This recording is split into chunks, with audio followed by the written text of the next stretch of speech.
Gibbs rolls in, hat tip to the sun. From San Antonio, he outshines everyone. Destiny on his arm, lives right by his side. Garfield in the window, Bubba rides shotgun proud. You try to act all tough, but you know what it is. Every time you step up, you get mugged by Gibbs. Admiral Gibbs, Admiral Gibbs, mugged again by Gibbs. Admiral Gibbs, don't touch that thermostat, don't touch that thermostat. Home is his command, Admiral Gibbs. Red, white, and blue on the porch, star-stitched in the night.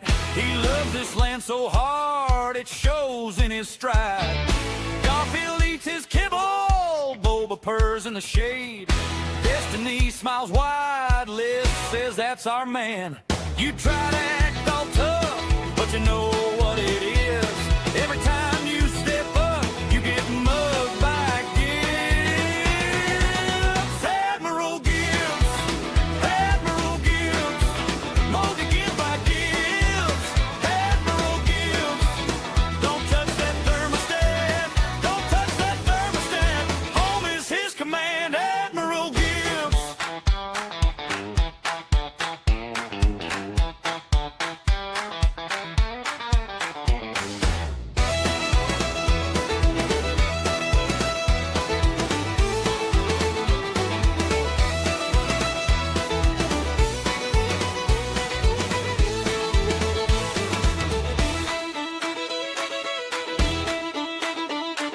San Antonio breeze, flag on the rail. He walks in like liberty and never ever fails. Admiral Gibbs, Admiral Gibbs, mugged again by Gibbs. Admiral Gibbs, don't touch that thermostat, don't touch that thermostat. Home is his command, Admiral Gibbs.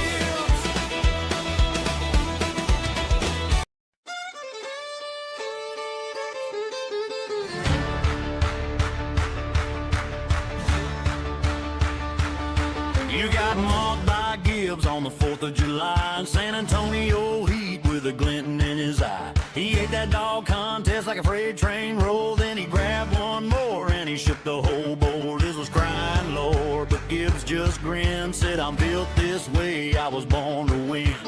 Hard went hard, then hard again. Death came close, then spun. Gibbs came back, Gibbs came back.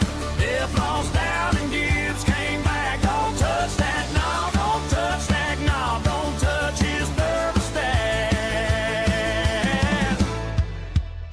or you'll get the mob.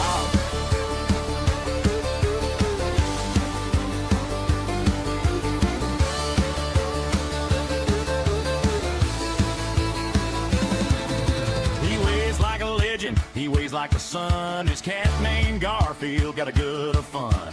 Fat little Garfield on the windowsill throne. Both of them American through and through to the bone. Destiny boards talk trash, but Gibbs don't fold. Hot dog king in red, white, blue, and a heart made gold. Liz got the papers till he walks on by with a flag in his hand and a fireworks sky. Gibbs came back, Gibbs came back. Death lost out and Gibbs came back. Don't touch that dial, don't touch that knob, don't touch his thermostat, or you'll get the mob. These are pretty catchy, I will say. Baby dip himself You on a know, summer night. 100%. Save I can definitely on think the so. porch in These are that beautiful. outlaw light, San Antonio loud. The wall band did real good, I Town think. new. If Gibbs says rise, Ah. Gray says move. Oh. Gibbs came back, Gibbs came back.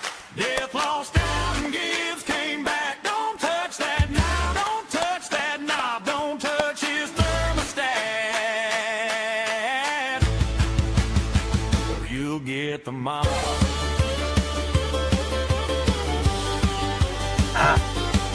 Alright. That's not bad. Yeah, so you didn't know about what these are from. There is a individual in adjacent community, Bodie's community, named LeBlanc Man.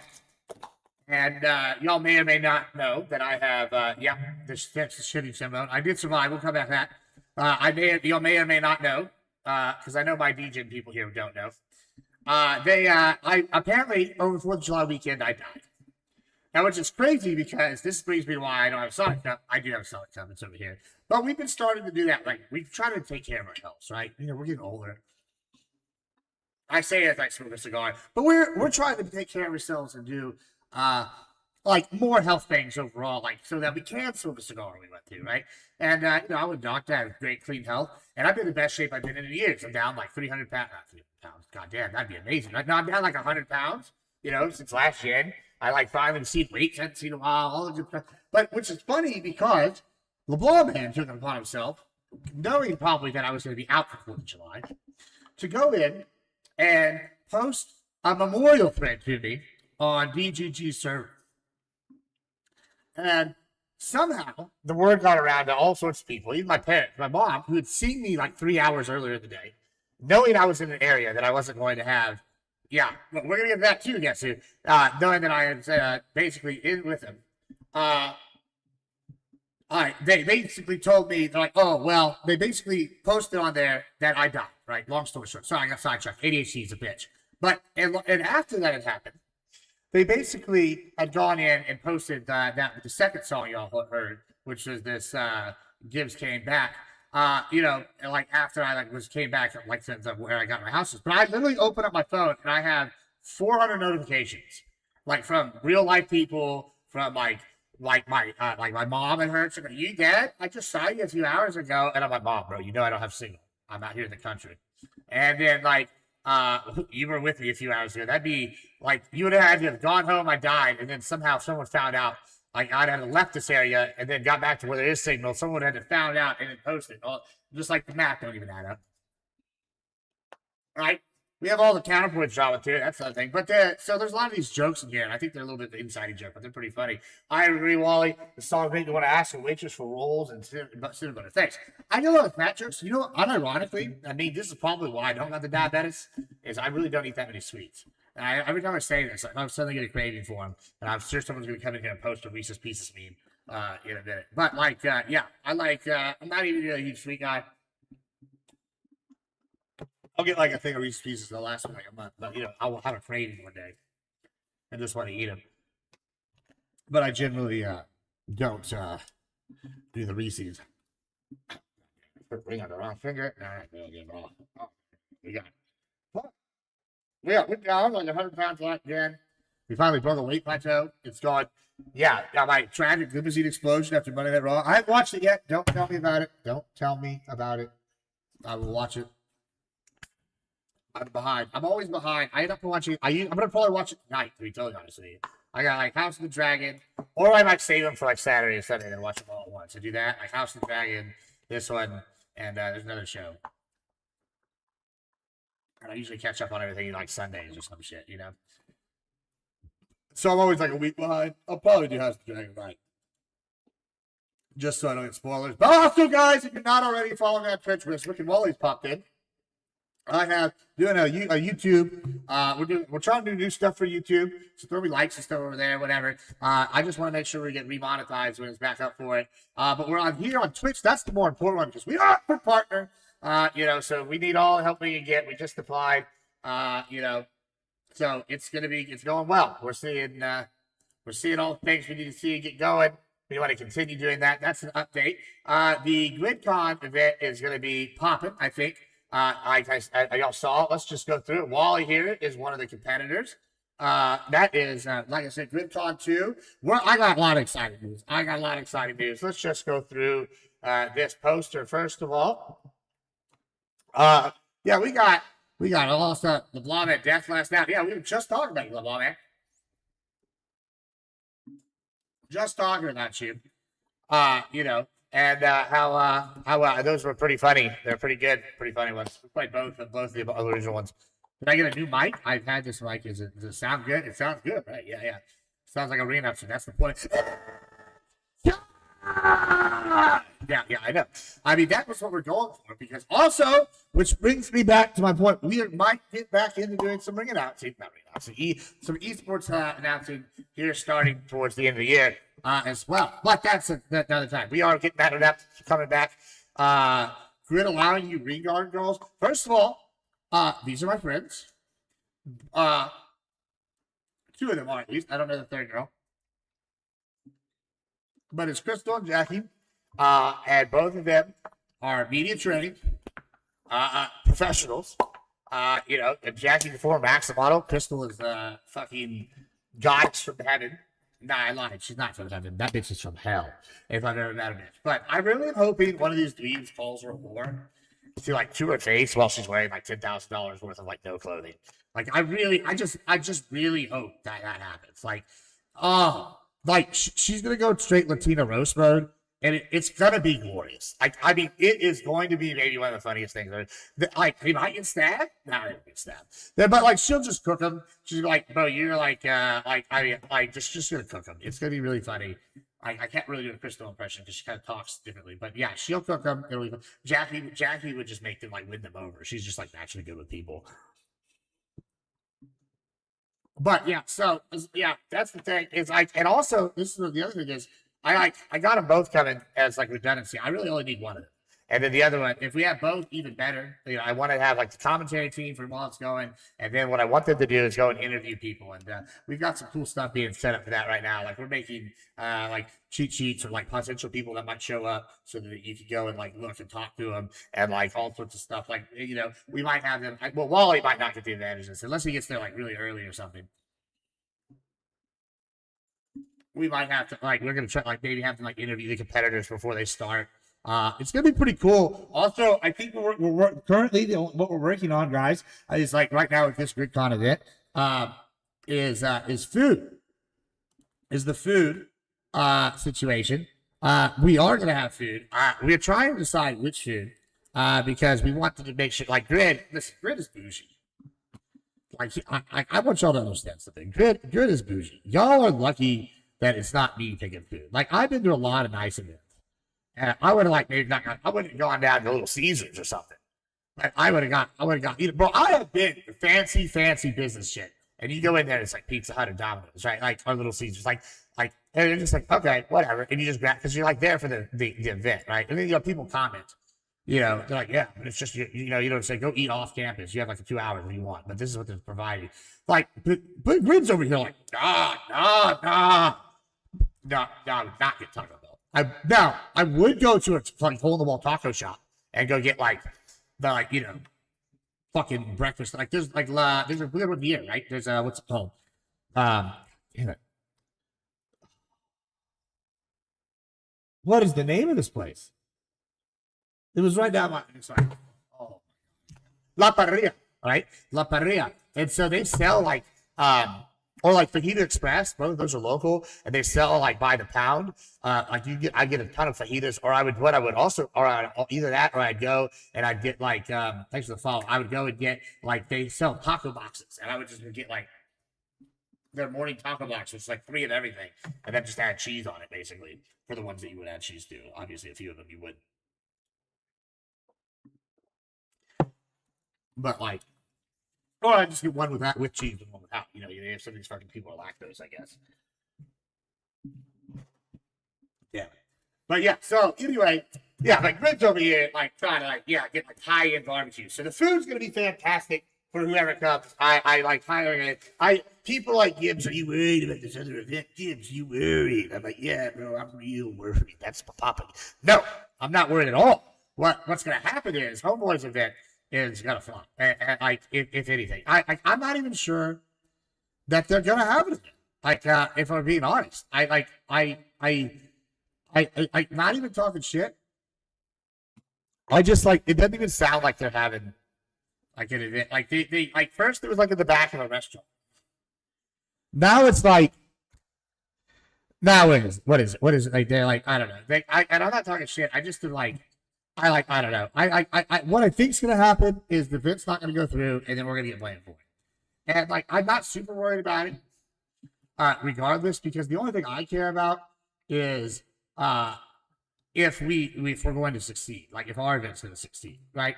So like and I know it is, right? I have zero doubt.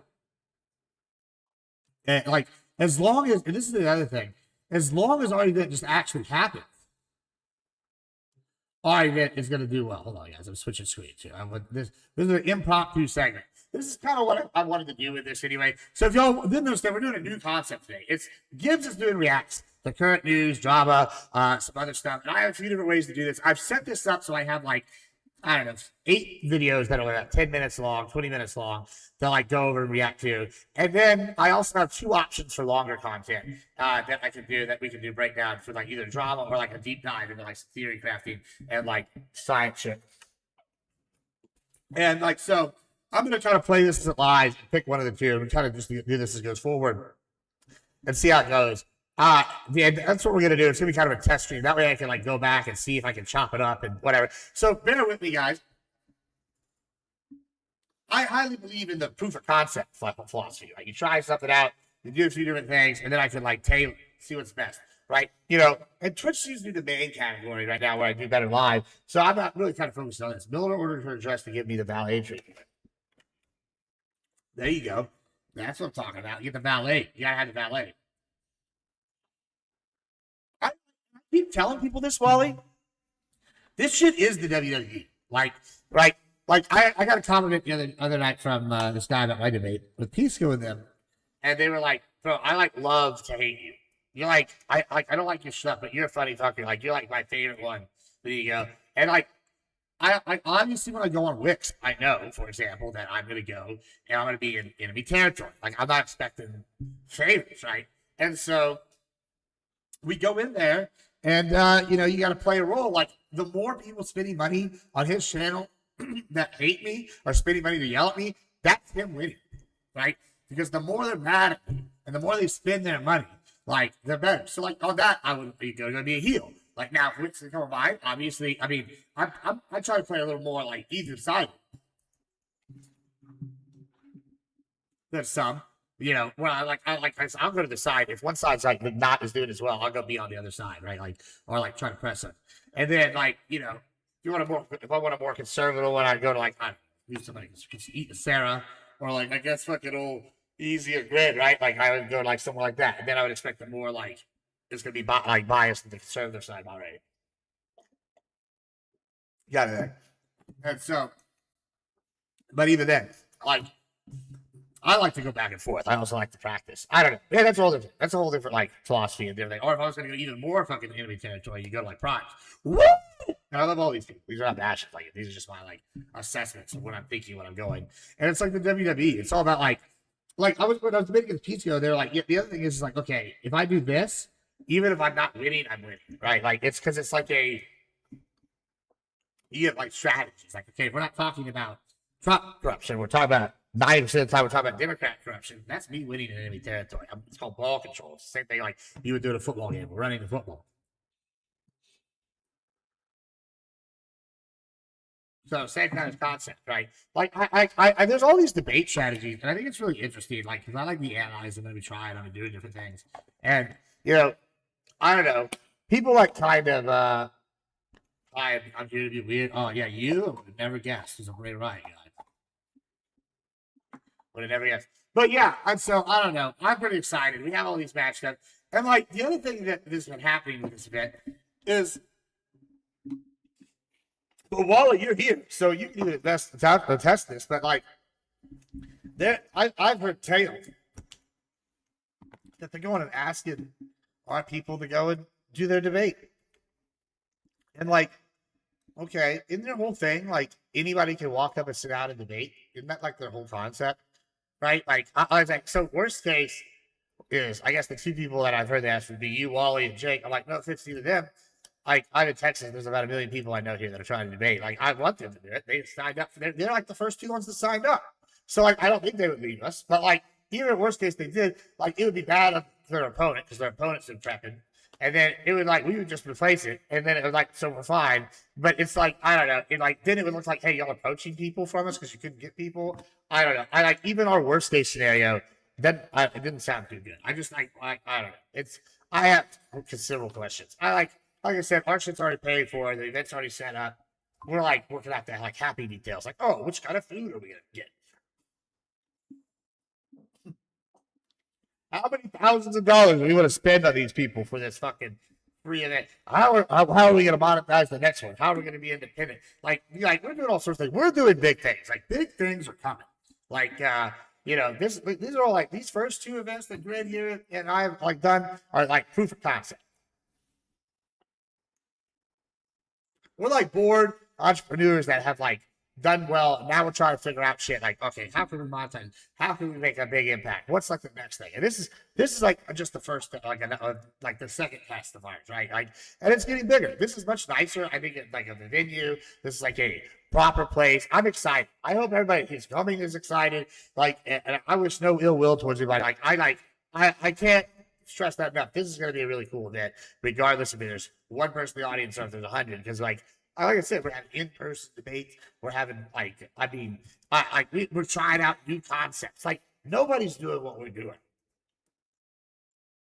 Like we're trying to make this like an actual event atmosphere. We're not down at the hotel lobby doing this. We're fucking doing this in like an actual facility.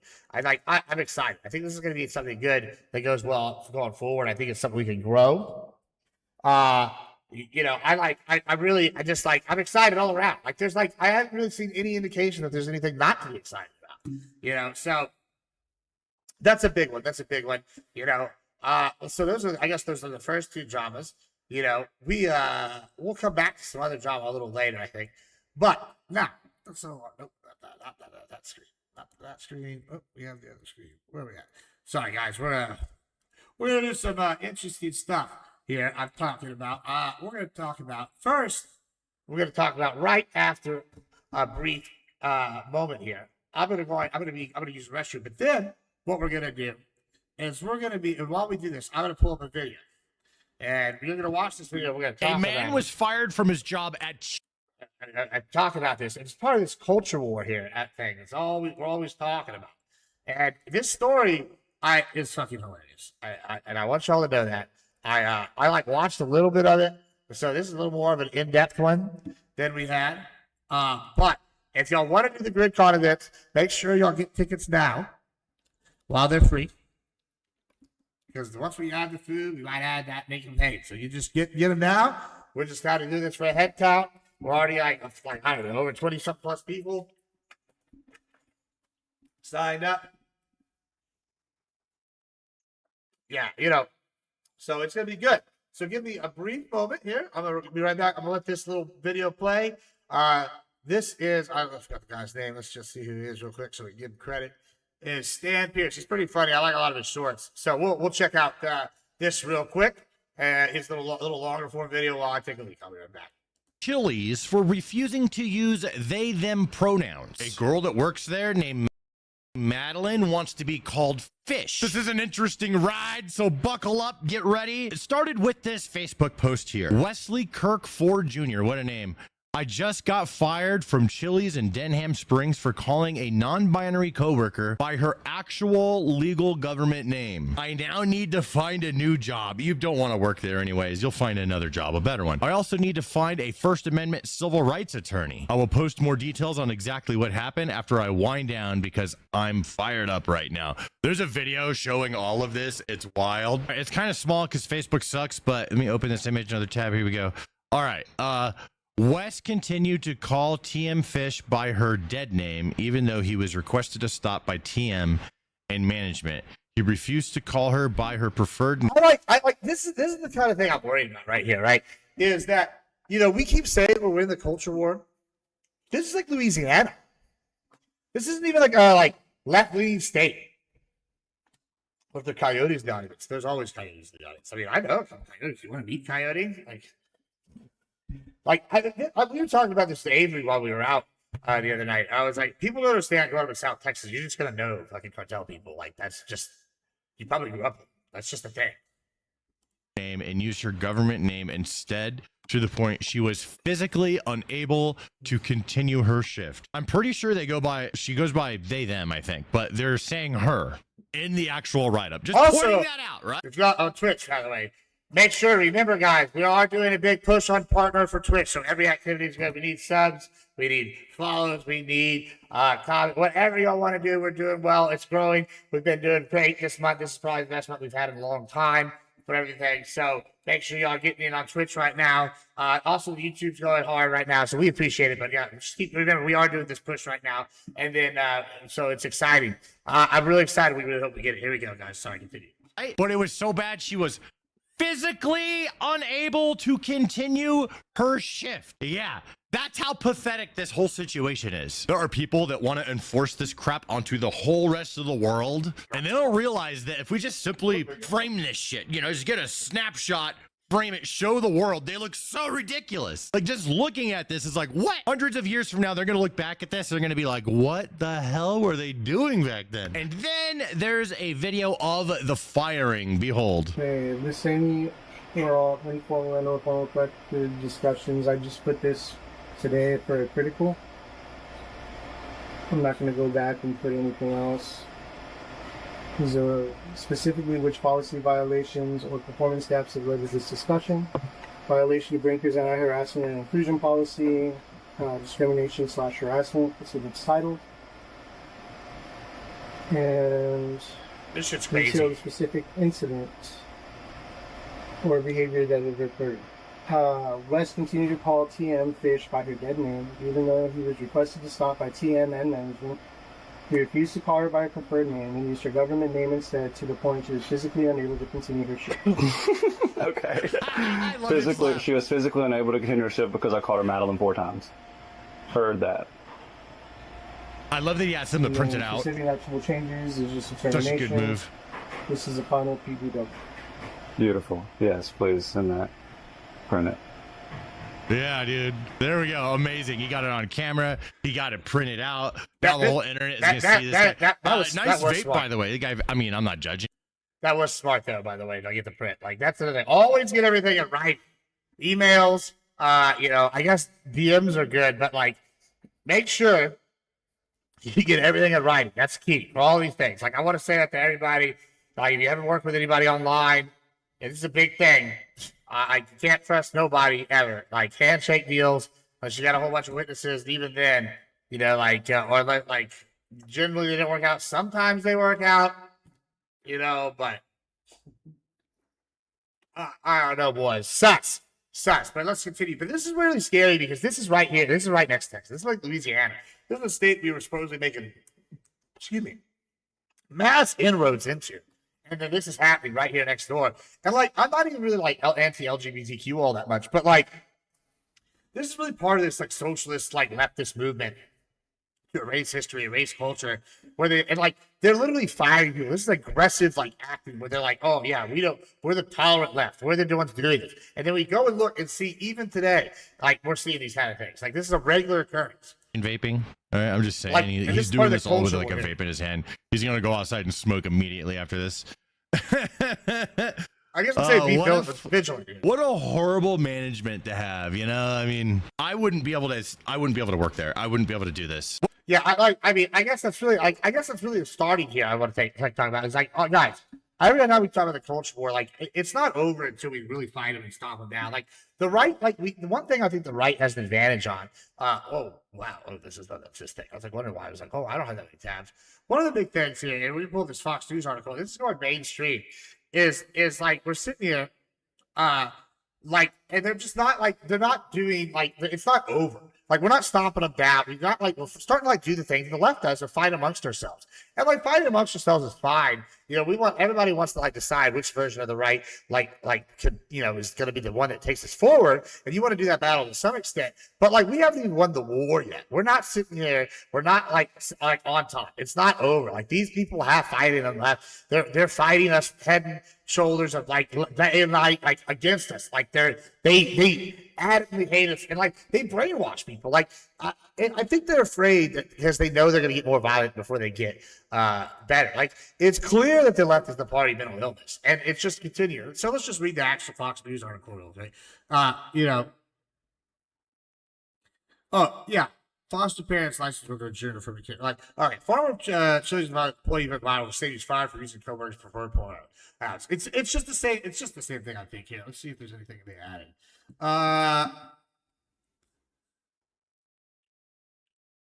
Oh, here you go. The individual was terminated for repeated instances of harassment towards fellow team members or violation of policies. The point team member was unable to continue the shift. The terminated individual was repeatedly asked to stop the harassment behavior, but he refused. This person had harassment, bullying, or behavior that disrespects other person does not consider values and tolerate it.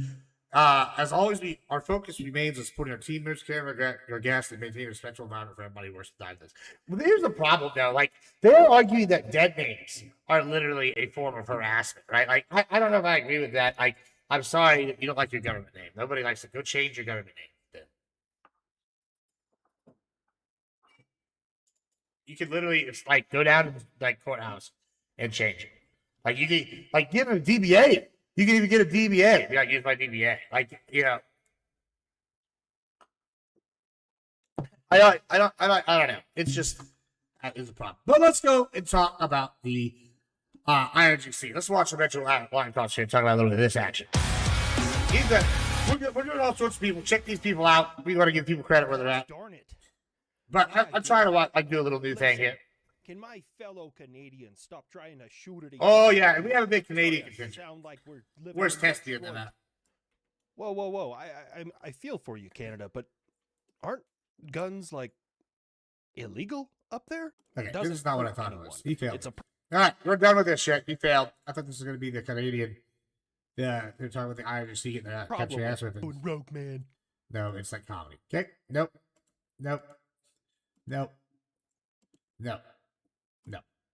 All right, let's talk about Colombia's new president. To all those acting outside the law, you have Yes, 1 we're month to talking about arrange shit your with Courtney. submission. That was Colombia's new president-elect, Abelardo de la Espriella, in a warning to the many rebel splinter groups, criminal syndicates, and other non-state fighting forces that would dare to challenge him. According to de la Espriella, a young firebrand who's better known to his supporters as El Tigre, Colombia's decades-long internal armed conflict has gone on long enough, and now a real leader is coming to sort out the mess. Quoting again, "In my administration, there will be no generous offers or unacceptable concessions like those they receive from the regime does that kinda is look like coming to Marco an Rubio. end." Now, if you're a Colombian rebel, Saying all those gangster, credits look the a same, yes, sir? narco-trafficker, or a revolutionary, well, hello there. And, well, you've got a month. Strike a deal with the outgoing government while you still can, or make your peace with God.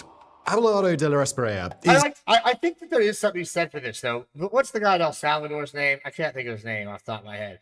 But like so when I interviewed my friend for our thing, Natalie, all right, she's from Venezuela, and I'm like, what do you think of the guy in El Salvador? And she's like, we need that, and these countries need this. She's like, it's gone so far left that they have the strong man, and then they need like a strong man. Like she's like, and she later, I talked to her later at the club that night, and she goes, we need like she's like, I think a better example would have been like a George Washington, right? She's like, you know, because I think it's like, what was that show? It was coming out, and we were kind of talking about it. And she's like, he was like a strong man. He comes in, wins, and then like steps down. Like, and I guess that guy in El Salvador, maybe he does that. But like, if you remember in your political science, Plato, hold on, we're gonna do something here. Plato. Forms of government has several forms of government, right? And one of them here, we're just going to use the AI thing because I can fucking verify this. This is my fucking major, right? Is he wants like basically a tyranny, right? But it could become like there's basically like the philosopher king. That's right. You want that would be the ideal version where you have like a dictator or a king where he's like this like philosopher king that's gonna like rule in a just manner or do what's best for the country, and like that's like gonna continue the idea of like promoting the wealth of the man. And like there are like examples of that where like you had to have like a harsh dictator come in or a harsh leader come in and like change the trajectory of a nation and then like step down. There are like numerous examples of that history, right? And so, like, and sometimes it's because they were following like a previously terrible one. But like, this is like oftentimes you'll have like sometimes governments will throw a coup and then they'll turn into like democracies and that kind of thing. And like this is kind of goes back to this ancient idea, like you're always going to want a strong man. And I kind of think that, you know, she might be right for some of these left-leaning countries down there because they're just like super lefty. And, you know, we just watched this thing with Dr. Steve Turley. I can pull that up here while we're watching this. And he talks about like basically how it's like USAID is gone and suddenly, lo and behold, all these governments are flipping. I'll pull this up and I'll watch a little more of this.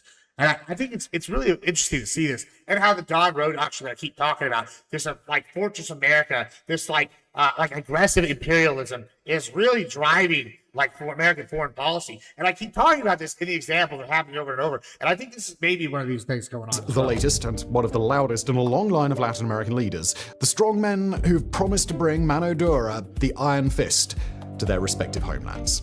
He's going to use the national military, the police, and every other institution of state power to take the fight to the cartels, and he wants them to know it. But already, Colombia's armed factions are doing their best to demonstrate that they're not afraid. They have no intention of backing down, and if De La Espriella comes looking for a war, he's gonna get one.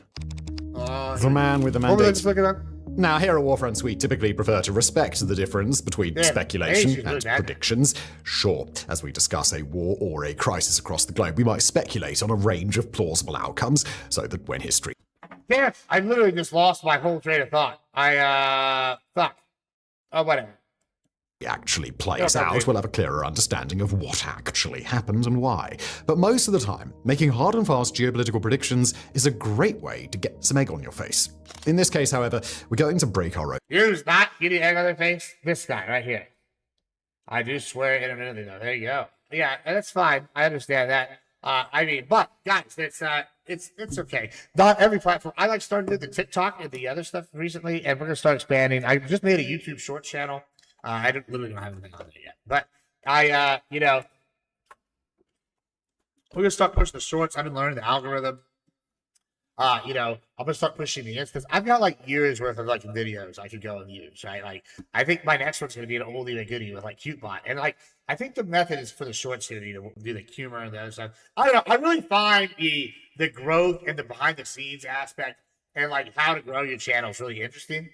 So I've been really kind of going slow and trying to like figure things out before I do a push. And like the Twitch is like the one that I've been doing the longest. I was just like, oh, okay, if I get partnered on this, that'll lead me credibility for all the other ones, right? And like I already get most of my credibility from not in the shitty world, right? But if I, it's like you have goals, and this is like a hobby that's becoming more and more like almost a job.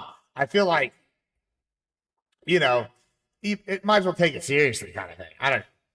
Rule and make one clear prediction about Abelardo de la Espriella, that there will be nothing boring about his presidency. In some ways, Colombia's incoming president is very similar to El Salvador's Nayib Bukele, whose crackdowns and his subsequent transformation of Salvadoran society are the stuff of legend among Latin America's tough-on-crime right wing.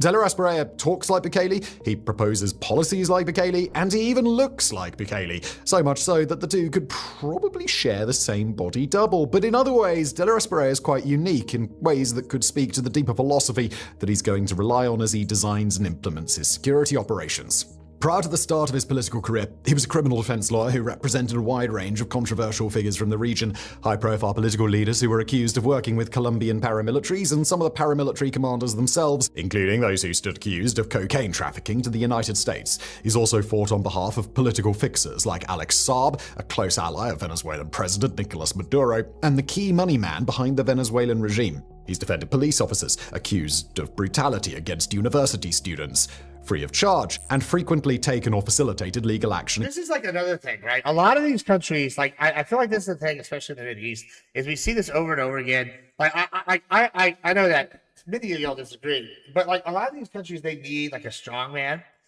so before they can even be entertained democracy. Like Iraq, right, under Saddam, when he was our ally, right? I have friends that lived there, and it was very secular, right? During that time period, right? They came and they come back and they're like, yeah. And they were like, it was definitely shifting towards more Western, because he was a secular dictator. And he's like, I think that even now, like he's saying, now that Iran's influence is going down, he's saying it's immediately clear how fast the like secular is taking back. Because like the religious side of like right has fallen off a lot. With the Shia, at least with the Shia pressure.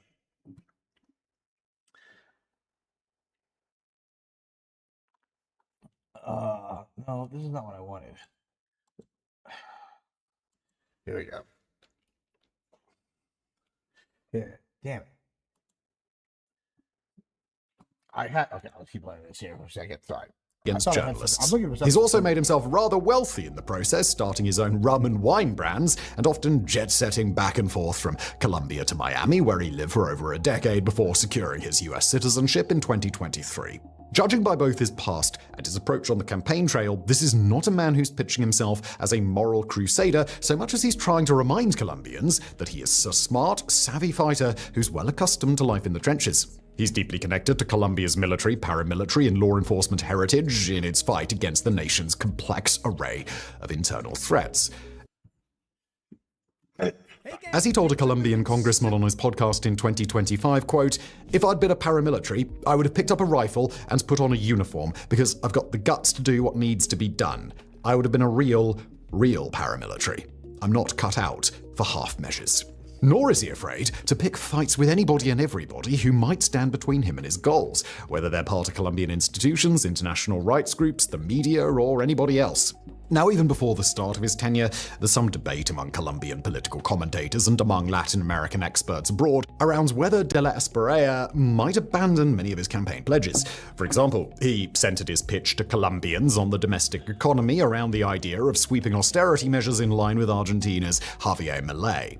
Yeah, this is something I think that I want to switch over to. Let's just go. That's a perfect segue into this video. Fast. The I'm like, political y'all right Steve all Turley. over the This world. is- I'm this actually is having one- to make so Tyler and I were- videos today. Tyler and I were just talking earlier about like how basically, like we want to do like a segment in a show, I think maybe, where we talk about like looking at predictions, and like I feel like I keep nailing these predictions, and I think we need to like talk about more people that do. And right now we're seeing Dr. Steve Turley has been talking about this like shift in Latin America for a significant period of time.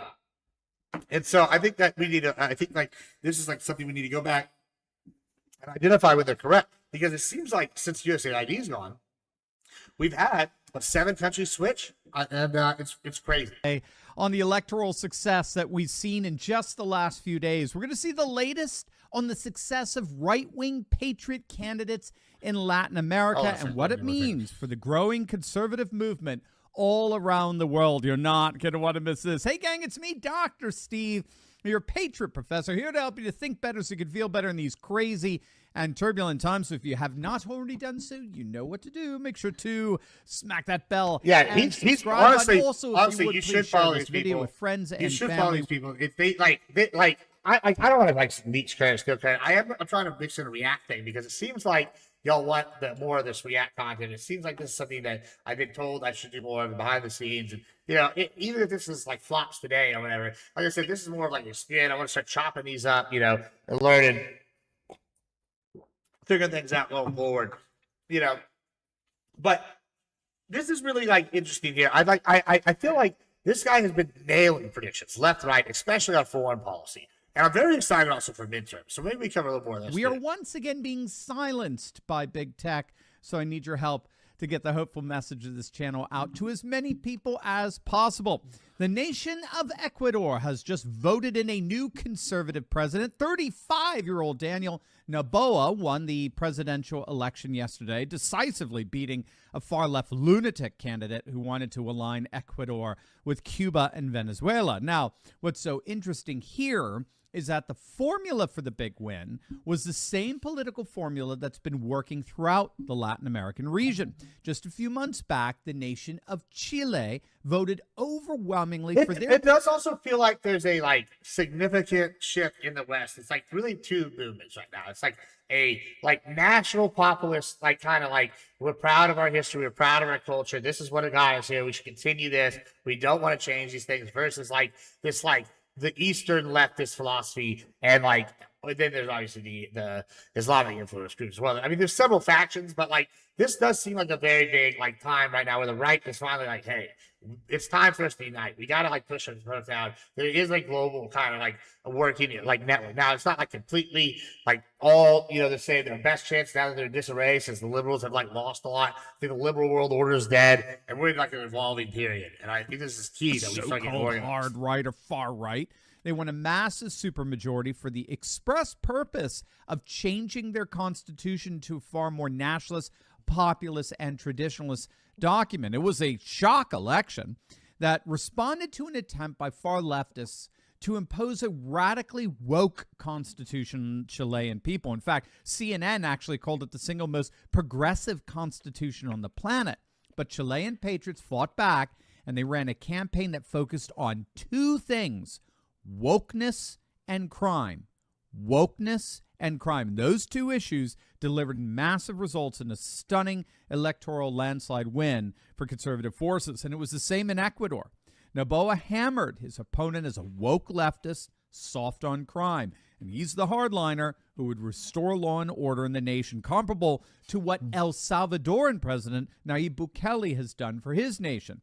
Many of you heard about El Salvador's new mega prison or super prison that President Bukele built to house upwards of 40,000 prisoners at a single time.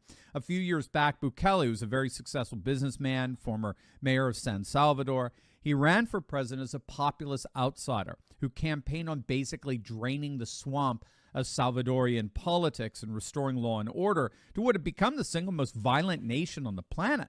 At one point, El Salvador had the highest murder rate in the entire world, averaging one murder. This is the thing, is what's dangerous, right? And this is something that I think that Republicans should be concerned about, is that, you know, you do want to be careful not to get, like, the wrong guy there. But, like, if you go so far one way, it becomes appealing to get, like, go and get these, like, extreme, like, people in there and hope that they're a philosopher king, like I was just talking about, like the ideal, like, dictatorial person that's going to come in and crush these people. And, like, the El Salvadorian president, he's done that. Right? Yeah, he's going to snuggle with this guy. And so it's just like, I'm very concerned, because when I was interviewing my friend from Venezuela, she's like, yeah, we need somebody that's going to come in and it's going to change things. Like, they're asking for a literal opposite of Maduro and Chavez. And I'm like, I almost don't know that the left really understands that. And I heard Andrew Wilson say this once, and I don't necessarily agree with a lot of what he says, but the left doesn't understand what Trump was. He is right about this. And the idea that Trump is, and I say this all the time, I use a different analogy, but his analogy was like Trump was a grenade. We threw them in to blow up and explode the system. My argument has been that, like, hey, we're like, basically, he's like the brush fire that comes in and burns the forest down, cleans out the corruption, and then comes in and, like, maybe puts his own corruption in there. And then now that the old system's tore down and things are in a state of chaos, now we can get in there and fix shit. Because the old system was just, like, so entrenched that you could, like, we had to, like, do something extreme. And so, I don't know. I think that there is something to be said for you need somebody to come in and, like, do drastic change sometimes. And, like, the left does not understand this about Trump, what he is. They just keep saying, oh, you goddamn boo. No, the people that voted for Trump, I think we were very well aware of what he was and what he was there for, right? Like, and that's, like, I mean, at least I was. And then, like, this Iran thing, the thing about the Iran, like, we were always going to war with that man. I don't know what, it's just, it's just crazy. We're always, we'll continue. Per hour. Drug cartels and gangs literally controlled everything. The government was just more or less a passive spectator. But now with Bukele at the helm, all of that has come to a dramatic end. The homicide rate in El Salvador has plummeted. Look at this. Before Bukele came to power, El Salvador averaged 108 murders per 100,000 inhabitants, one of the highest in the world.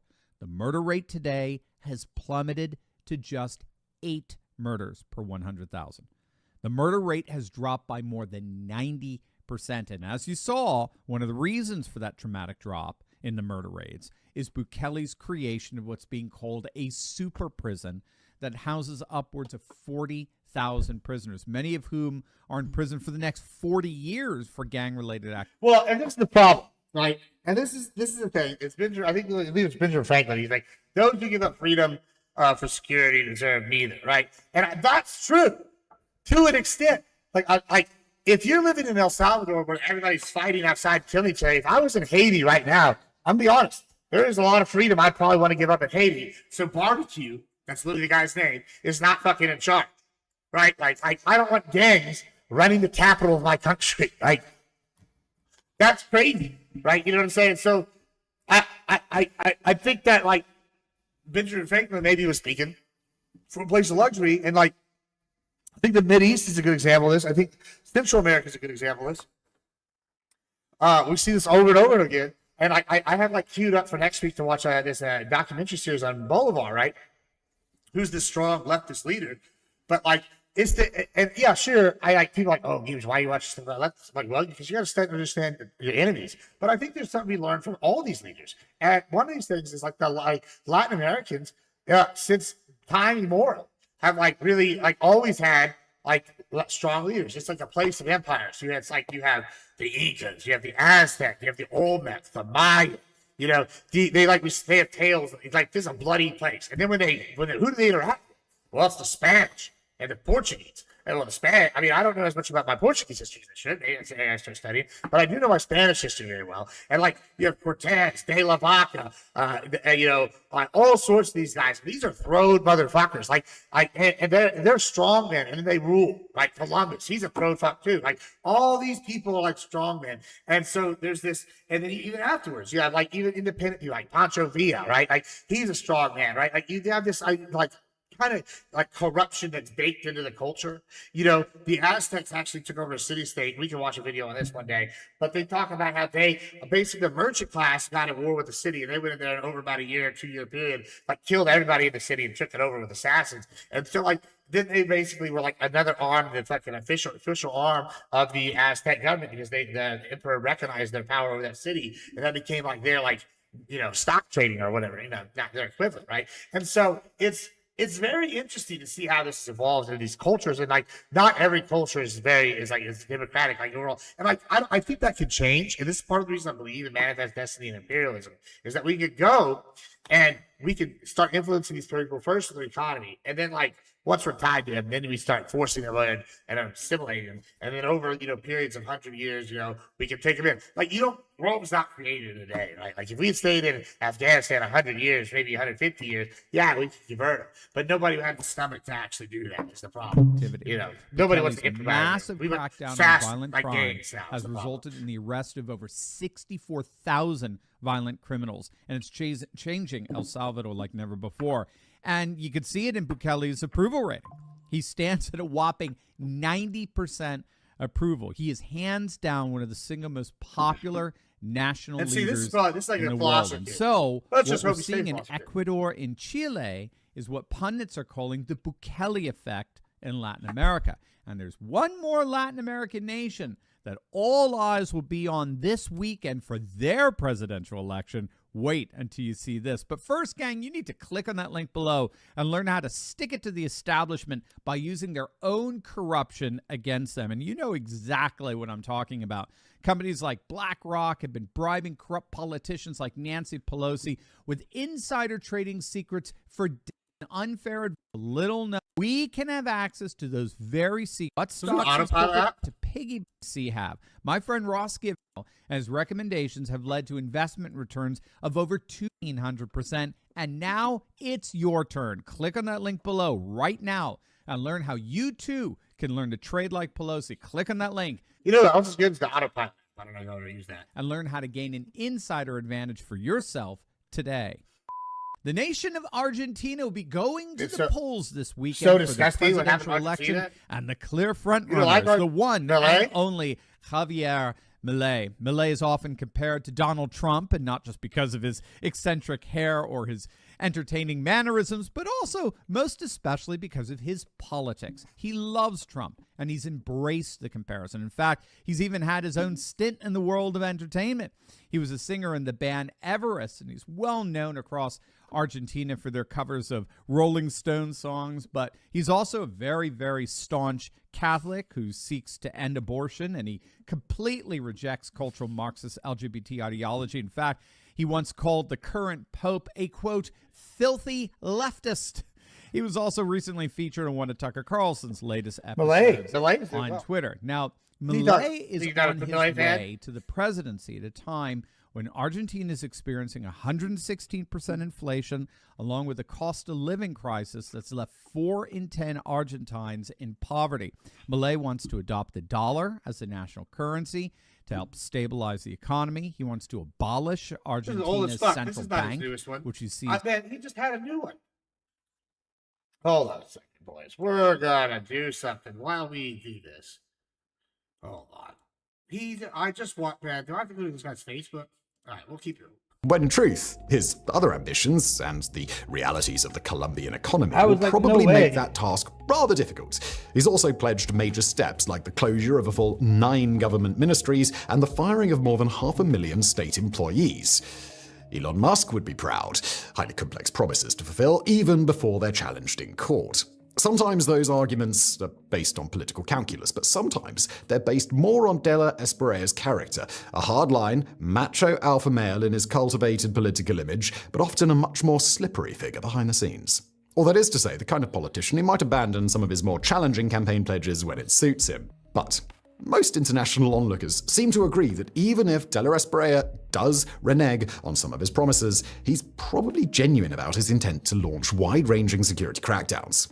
Among his other campaign promises, Della Esprilla has vowed to eradicate Colombia's coca crop, build several maximum security prisons in the style of El Salvador's notorious CICOT, and end negotiations with Colombia's armed groups after those negotiations have largely proven useless in stabilizing the country. All right, 1 second, For guys. the voter contingent that was responsible for his win, those are highly salient issues at a time when Colombia's internal crisis is absolutely in need of better solutions than the ones that the current government has offered. Quoting Yeah. Why regional are those expert wheels on Javier Facebook, but Corrales not for on America's Quarterly, fucking quote, Instagram? newcomers Not on tend to go Facebook. for extreme populism. They often divide the electorate between the good people and the villains, with little room in between. Oh, here we go. Quote. Got it. For Take a Della look Esprilla, like so many other incoming leaders across the continent, security-based shows of force are among the most dependable ways to rally support, and for a time, those efforts are practically guaranteed to feel All right, here we go. I found what I was looking for, guys. Sorry about that. Take a look at this list. Since USAID was defunded last year, there have been 7 Latin American elections, and the nationalist right has won every. What a coincidence! What a coincidence! Crazy, huh? Crazy. Can't even believe it. Well, I wonder why that is. single one of them. They're I wonder. 7-0. Chile, Bolivia, Peru, Ecuador, Honduras, Costa Rica, and now Colombia. Now compare these two maps. Keep in mind, red is leftist in South American politics. They're literally communists, right? Blue is conservative. They're the nationalist populists. So in June of 2023, there were 10 left-wing governments in South America and just 3 right-wing governments. Now, it's 7 right-wing governments and 6 left-wing. Yeah. There were How 4 is new that? right-wing governments. How is that this stops? With the minute we stop funding them, USAID, this happens. All the switches. It just, wow. What a coincidence. Just can't believe it. Formed just in a matter of Crazy. the last several months. There's been obviously a couple re-elections showing right-wing governments enduring power and significance. So the so-called pink tide, that great wave of socialist governments that flooded the region in the early 2000s, from Chavez in Venezuela to Lula in Brazil. Well, and the other thing is we can just see what an immaculate failure Chavez's government has been. Like, that's a big part. Chavez, Maduro, they fucking fleeced their people, and everybody knows it. Everybody knows it. There's zero question that they fleeced their people. Korea and Ecuador and Morales and Bolivia, it's not just receding, it's actually being annihilated. Again, we just saw it a couple of weeks back when I was in Brazil reporting on neighboring Peru. Keiko Fujimori won their presidential elections there. Her father, if you don't know, is a very successful right-wing president, and she promises to be as well, especially working together with all of these new rising nationalist populist administrations. Take a look at this list. Since It's crazy. Let's look at some Iran news while we're at it. Oh, here we go. Why is it armed organizations, the Kurds for are months, Peruvian. 3 Kurdish armed organizations, the KDPI, the Kamala, and the PJAK, have been escalating insurgent operations across Iran's western provinces. In late June and early July, those clashes intensified dramatically. PJAK fighters engaged the IRGC near Mahabad, KDPI Peshmerga, that's Kurdish security forces. They were ambushed near Piranshar. IRGC members were killed in Pave, and the clashes are now spanning all three provinces simultaneously. Now, the key strategic move here with the Kurdish group ground troops is that it effectively creates a vice grip around Iran. That with U.S. forces bombarding Iran in the south, IRGC units that would normally flood Iran's western mountains to crush a Kurdish uprising, they're simply not available. They're reconstituting from American and Israeli strikes. They're managing the Persian Gulf deterrence posture. They're providing internal security in Iran's major cities. This is the problem we have. It's like every time we got to throw like our foot on somebody, we let her up. We let them up at Peru. Peru is turning to the terrier. I thought she would like that. They're becoming more and more right. But like they're sitting here, like every time we have a chance, like finish people off, we like let them up, like let our foot off their throat, like, and that's an issue. That's a real issue here. We need to finish our enemies. Like these people are our enemies. Iran is not our friend. As popular discontent grows. And now they're responding to the U.S. strikes on their southern coastline. So what all of that means is that the IRGC isn't really fighting just on two fronts. They're west with the Kurds and in the south with U.S. forces. They're actually fighting on four fronts simultaneously. So they're fighting the Persian Gulf Strait of Hormuz front against the U.S. Navy.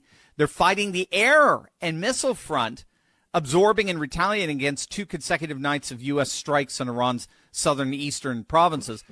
They're fighting the Western Kurdish front with counterinsurgency operations across Kurdistan, Kermanshah, and West Azerbaijan provinces simultaneously. What's up, Rick? And they're fighting an internal security urban front, right? This is the Iranian civil war that's happening. For months, three Kurdish armed organizations, the KDPI, the Kamala, and the PJAK, have been escalating insurgent operations across Iran's western provinces. In late June and early July, those clashes intensified dramatically. PJAK fighters engaged the IRGC near Mahabad, KDPI Peshmerga.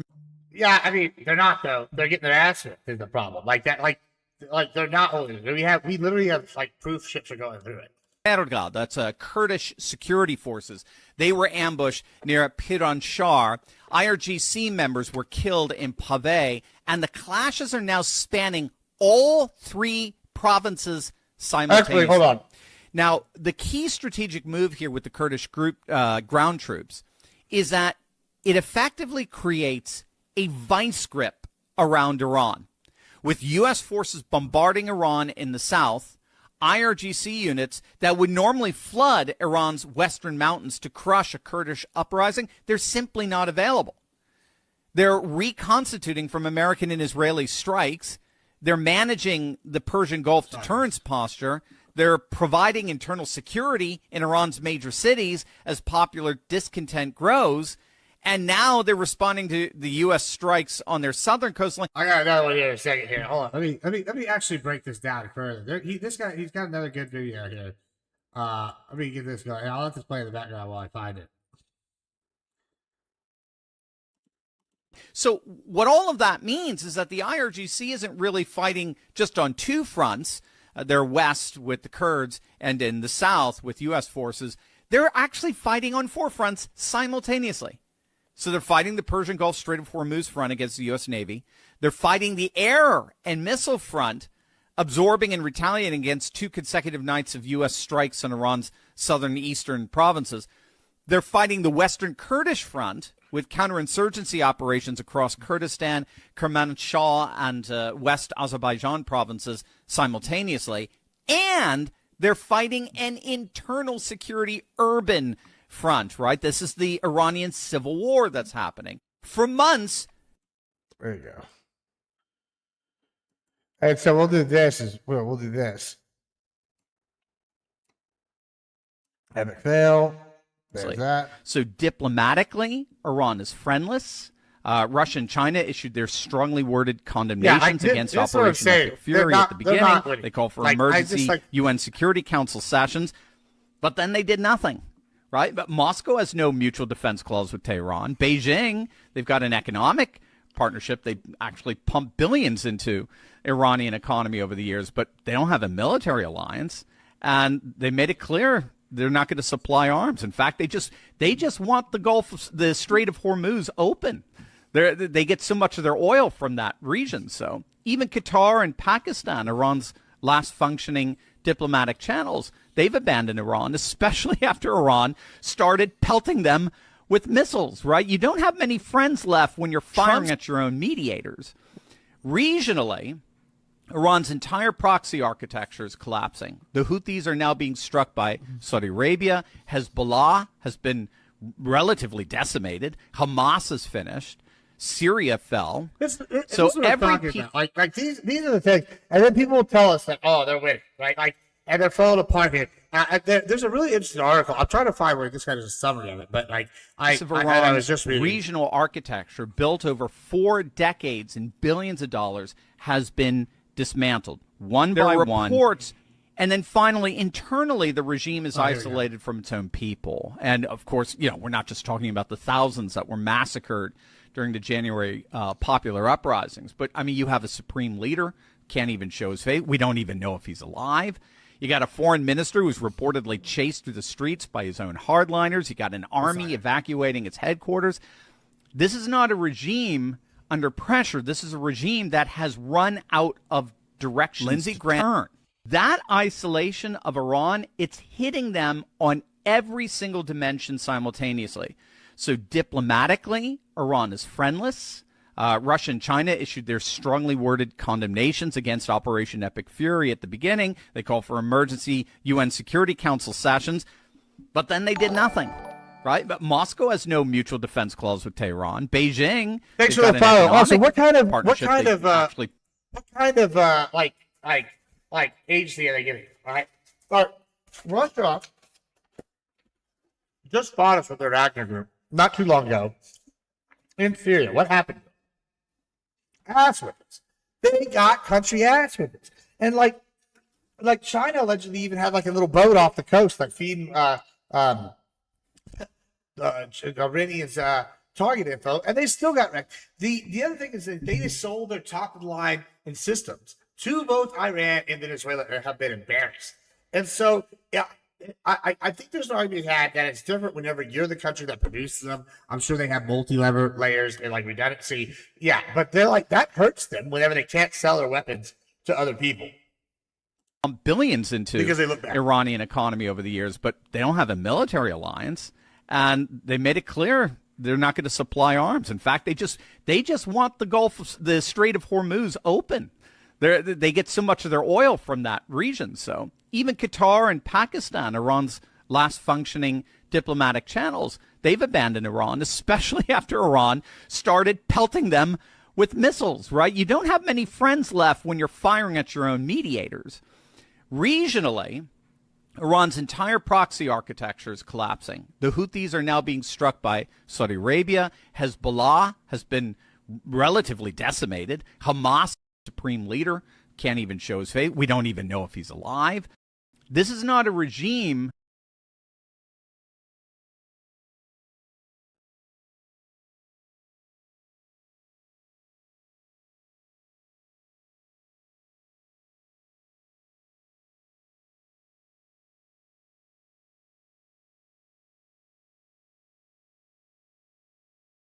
So what this right here, this talks about right here, is all this is coming back and alluding to this article right here by Mehdi Paparanchich. I'm sure I butchered this guy's name or whatever. But this is talking about the mosaic strategy, right? And this really goes into it. So we'll read through it real quick. And I think it's really good analyst of what is happening right now with Iran.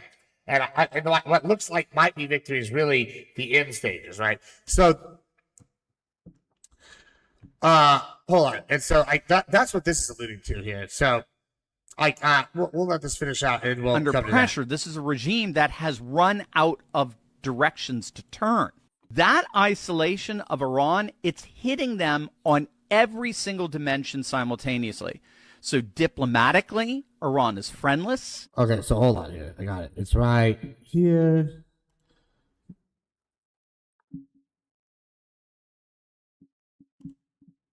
Here's a question for you. Hold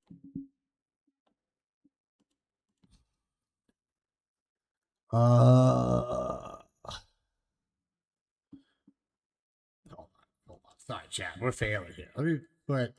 We'll put this back Feel on as for a if second. they're I want to pull successful. this other thing up. After all, the early months are all about mobilization, expansion of police manpower, leveraging of the military, and claiming some of the quick headline-grabbing victories that a prior administration might not have chased One after, second, chat. either for strategic reasons or due to corruption. But even though De La Espriella is likely to try and implement his security plans, we also have to address the other factors that he's going to need to contend with.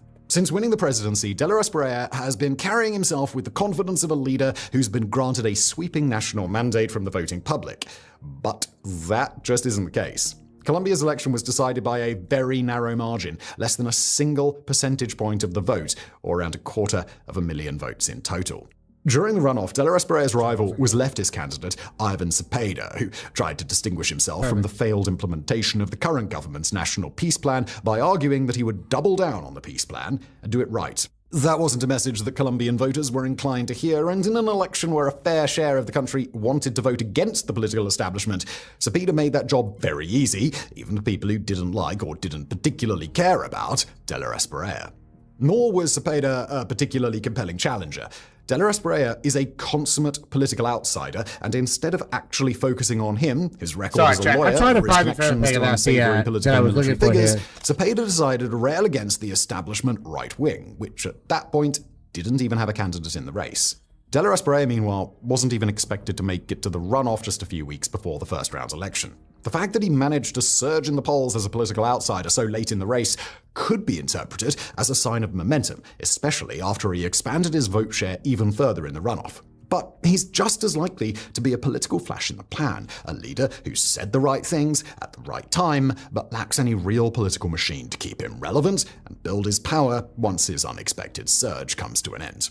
So, De La Espriella got through the first round in a last-minute upset, and then faced a weak, unfocused opponent in the national runoff who carried a massive bullseye for the anti-establishment vote, and yet he barely managed to squeak through to victory. To quote regional expert James Bosworth, "This was a rejection election, and De La Espriella should have won it more easily.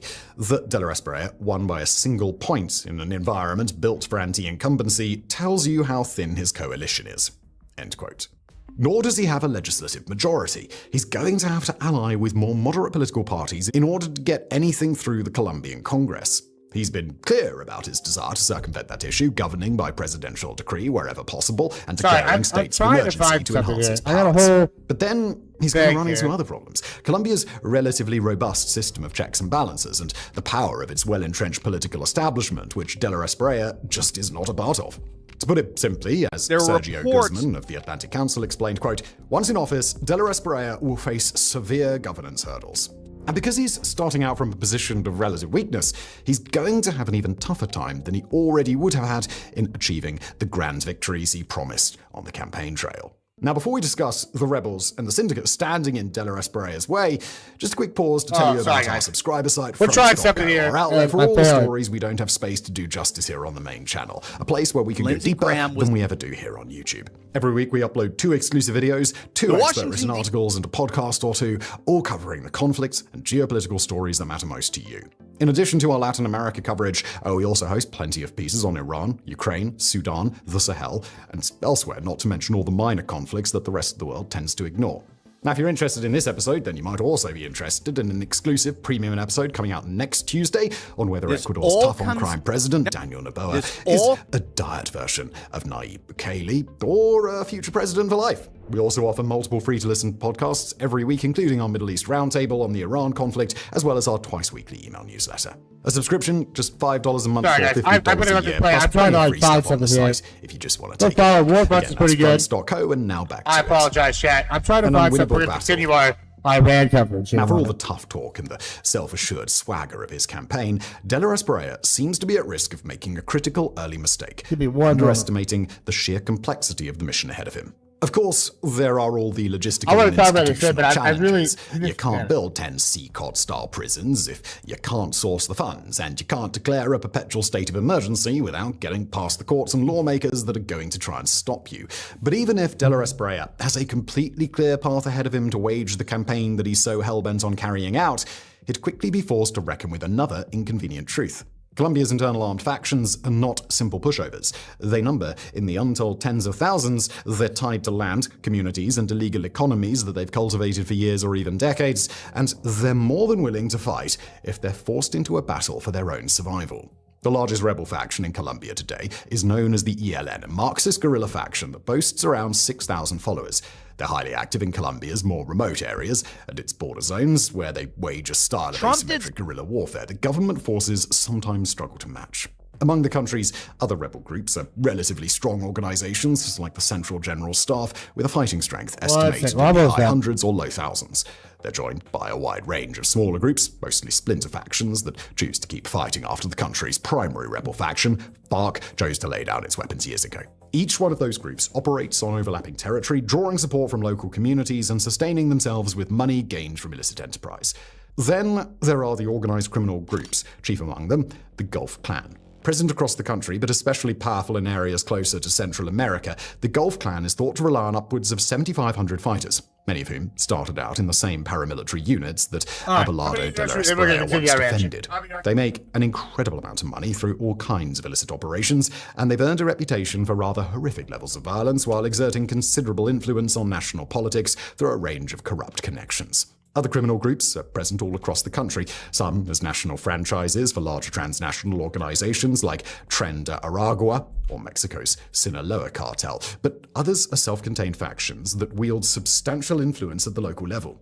That complexity is so important to understand because a very large part of De La Espriella's security platform rests on the idea that Nayib Bukele's El Salvador model can be transposed onto Colombia's internal crisis, borrowing essentially the same tools to achieve essentially the same I results. think that, and this goes back with this. All right, this goes back to what I was saying earlier with the cultures. These cultures are used to a strongman, and so I think it can be applied. If they came, and Colombia's smaller than like some of these massive countries, I think they could absolutely apply this model. But I don't know. But let's get back to what we do with Iran here. We're going to talk some more about. But there's this interesting article that comes out. Well, it's looking like resilience in the Iran is its collapse. Okay, so what they have right here, it's called the mosaic strategy. So basically, they want to fracture it, and in case the doomsday scenario is if their leadership is gone, decapitated, kind of similar to how we used to do the mutually assured destruction, right? Their commander is going to operate independently. So what looks like resilience is actually an indication that their leadership is gone and dead, and like they're operating basically on a corpse, right? And so you're gonna have like new leadership anyway. This is kind of something I've been saying. Their visible regime is in its collapse phase, executing plans built for its moment as its center was a hit, partially through fragmentation and betting. Watch will not staying long enough, right?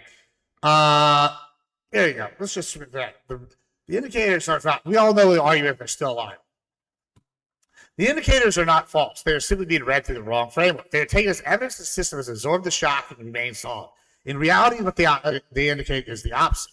The Islamic Republic prepared for the moment when its center would be hit, as command structure would fracture. In that scenario, regional units keep firing, security authorities keep repressing, and the state projects fragments of morality, either as central control collapses. The activation of these mechanisms is evidence that the system has entered its collapse phase, not escaped. What we are seeing is not resilience, but a regime preserving violence and service function long enough to outlast the political patience of its adversaries. This is the essence of Tehran's calculation. It does not believe it can defeat the United States and Israel in a long conventional war.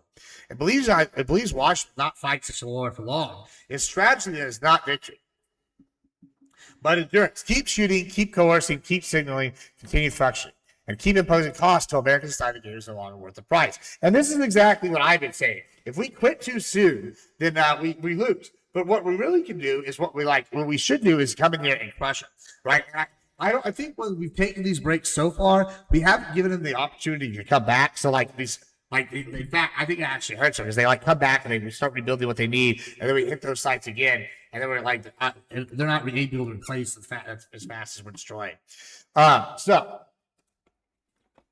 This is key. So to understand why usual indicators can mislead, it's necessary to go back to the mid-2000s. Under IRGC Commander Aziz Jafari, the Revolutionary Guards reorganized around the logic of asymmetric warfare. Iranian planners understood that they could not match the United States in a classical, naval, air, or naval wars. They built the structure meant to survive decapitation, fragmentation, and prolonged disruption. One key part of that design was the network of 10 regional IRGC headquarters. Each site above parts catches 32 guard corps with attached besiege units. These commands were built to control local brigades, battalions, security formation, regional military access with substantial autonomy. Their purpose was explicit. If the command structure in Tehran was badly damaged or destroyed, the regime could still retain armed regional organs able to suppress unrest, confront internal threats, continue fighting external enemies without waiting for the center to tell them what to do. This was the logic of Mosaic machines, as I mentioned earlier. See, if the chain of command broke, the system would not freeze and fragment, and the semi-independent pieces would keep operating. Regional formations would continue firing and pressing, even if central coordination became weak, intermittent, or impossible. This is why continued missile launches should be handled carefully as evidence. And this is something I keep pointing to. Just because one commander is firing doesn't mean anything.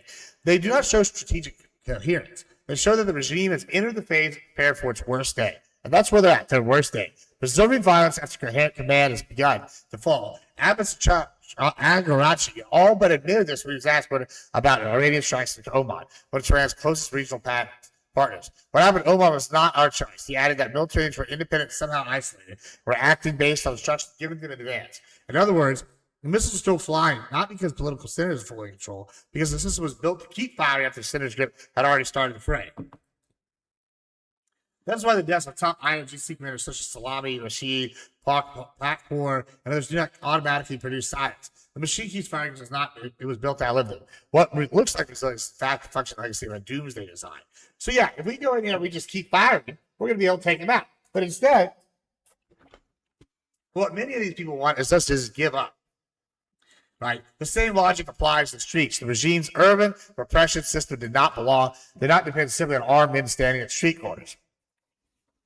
It relied on an elaborate structure of surveillance, monitoring, command centers, drones, neighborhood bases, police stations, rapid response deployment. During the January 7th and 8th uprising, the system operated on multiple levels.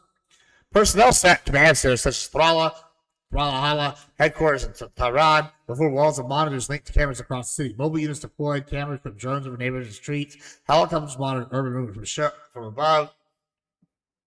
Security forces were stationed at hundreds of neighborhood-level Bashis compounds. IRGC facilities, police posts were ready to be dispatched wherever needed. It was meticulously designed, repeated, and rehearsed, just for suppressing dissent with speed and precision. That infrastructure is now badly damaged. Thrala headquarters has been struck. Numerous neighborhood-level bases in Tehran have been bombed, destroyed, or evacuated because they can be hit at any time. The same pattern is not limited to Tehran. Bases and towns and even villages have been targeted. The result is not the appearance of repression, but its degradation. Besiege and IRGC units can still appear, still shoot, still kill, but they no longer operate with the same surveillance, the same area of visibility, the same command and control covenants, or the same dense local infrastructure that made their repression so effective in the past. A system that can still shoot is not necessarily a system that can still control. That speaks about here because gender remains central to the political mood in roughly 100 cities. Protesters effectively seized urban space before the regime reserted control after nightfall in the following hours. It regained control because it still possessed the integrated machinery to observe, track, dispatch, surround, and overwhelm. This time the conditions are indifferent. If protest returns to seize the space again, the regime will be far less able to retake it quickly. This is the time the skies are not empty. American Israeli aircraft and drones are already overhead. Quiet streets do not mean public submission. The most common question is, why are the Iranians not protesting? It's one of the most misleading. The answer is not necessarily the regime restored control. The Saudis rallied around the flag and the people accepted the system. The simple explanation is that many of them did exactly what they've been told to do. Stay home for now. Since the war began, the message from key anti-regime forces is not to flood the streets immediately. There's been caution. Paul Lavali has urged people to stay indoors for safety. Stock essentials, continue strikes, maintain nighttime chants, and wait for the decisive moment. Quiet streets that do not provide improved regime control. They reflect a tactical restraint by society that remembers exactly what happens when people move too early. I think that's a good assessment as well. The success is a sign of exposure, not confidence.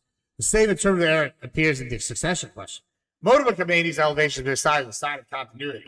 The continuity in the name is not the same as continuity in power. I think this is also a prime example, since we haven't seen in public, we've had one message from him.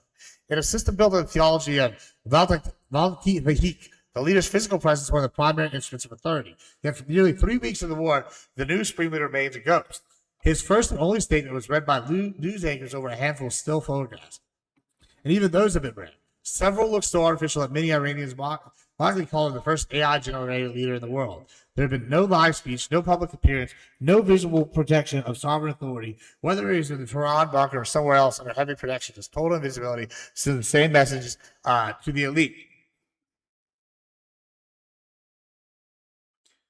Sorry, I just got a text. No live, I'm sorry. Underground struggle. He looks less like a sovereign, a projecting command than the head of an underground cell struggling to stay alive. It's not a transition of confidence, it is a transition of survival. While a leader constrained by decapitation, risk and remnants of a valley, fragment, and iron just calling the shots around him. Silence society does not mean cohesion. I think this is a fair assessment. This is once again one of these cultures, they need the strong men. If they don't have somebody they can point to and say, hey, this is visibly ahead, they're weak. I think we're starting to see the cracks in Iran. The Kurds are moving in.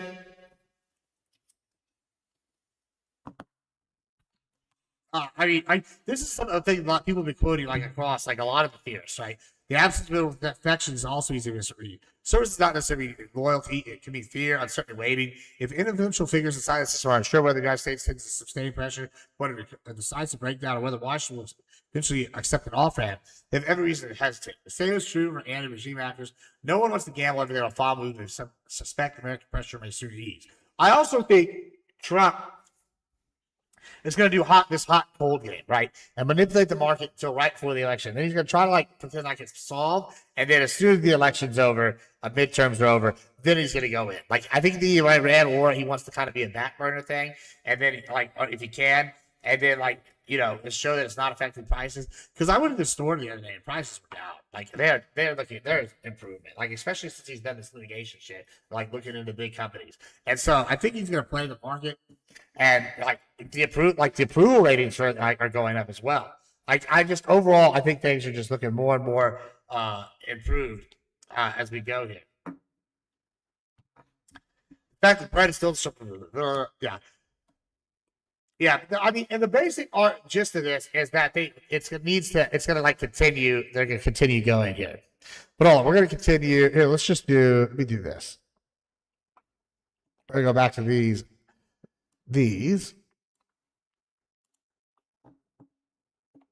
Military hardware along Iran's southern.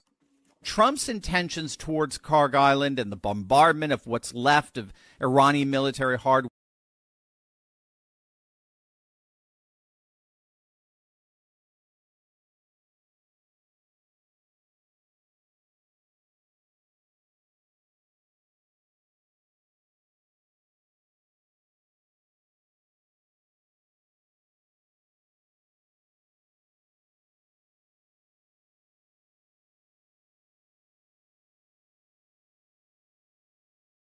On 3.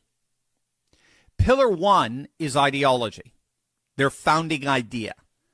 So the Islamic Republic's entire claim to legitimacy is that it governs in God's name on behalf of the oppressed for eternity, and they've been commissioned by God to resist and ultimately defeat the great Satan of the United States and Israel.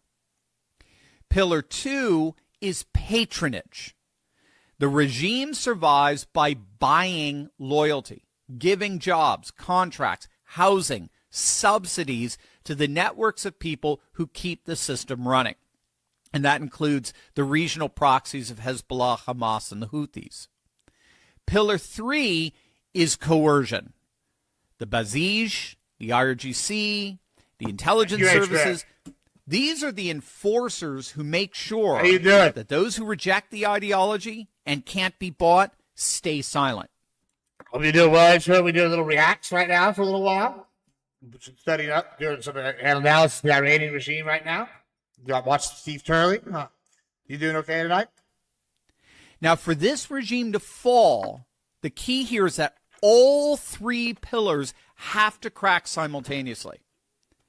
And here's the stunning news. They already are. Let's start with the ideology. This is fascinating. It's the single most important statistic you're going to hear about Iran that the legacy media will simply never tell you because they're just too infested with TDS. In 2023, a senior Iranian cleric, a member of the Assembly of Experts, which is the body responsible for selecting the supreme leader, publicly admitted that 50,000 of Iran's 75,000 mosques have closed. And they've closed because Iranians simply stopped going. I mean, let that hit you. 50,000 mosques, 2/3 of the country's houses of worship shuttered. Not because of bombs, not because of sanctions, but because the Iranian people voted with their feet. Generation after generation, and they voted no to Islamism. Again, a number of critics of this war have argued that in order for Iran to realign itself effectively with the United States, it's going to have to go through, some kind of de-radicalization the way post-World War II Germany It is very and hot. Japan went. It's extremely hot. But yeah, this is one thing. This is interesting, the take about how how Iran does have a national unity, identity that other countries don't. They're Persian, but they have a very large north. What is it? What's that other region? The monotheists from Astria, the Zoroastrianism. Right there you go. Right, and there's some other stuff that's compared. So I don't think they're going to balkanize the same way that other countries would. But it is interesting to hear this this take. But the problem with that criticism is that the Iranian people have already taken that de-radicalization upon themselves. They are voluntarily de-radicalizing. The ideology is dead in the hearts of the vast majority of the Iranian people. It's propped up, frankly, by nothing but guns. We got this from the Wall Street Journal. Sanctioned Chinese tanker makes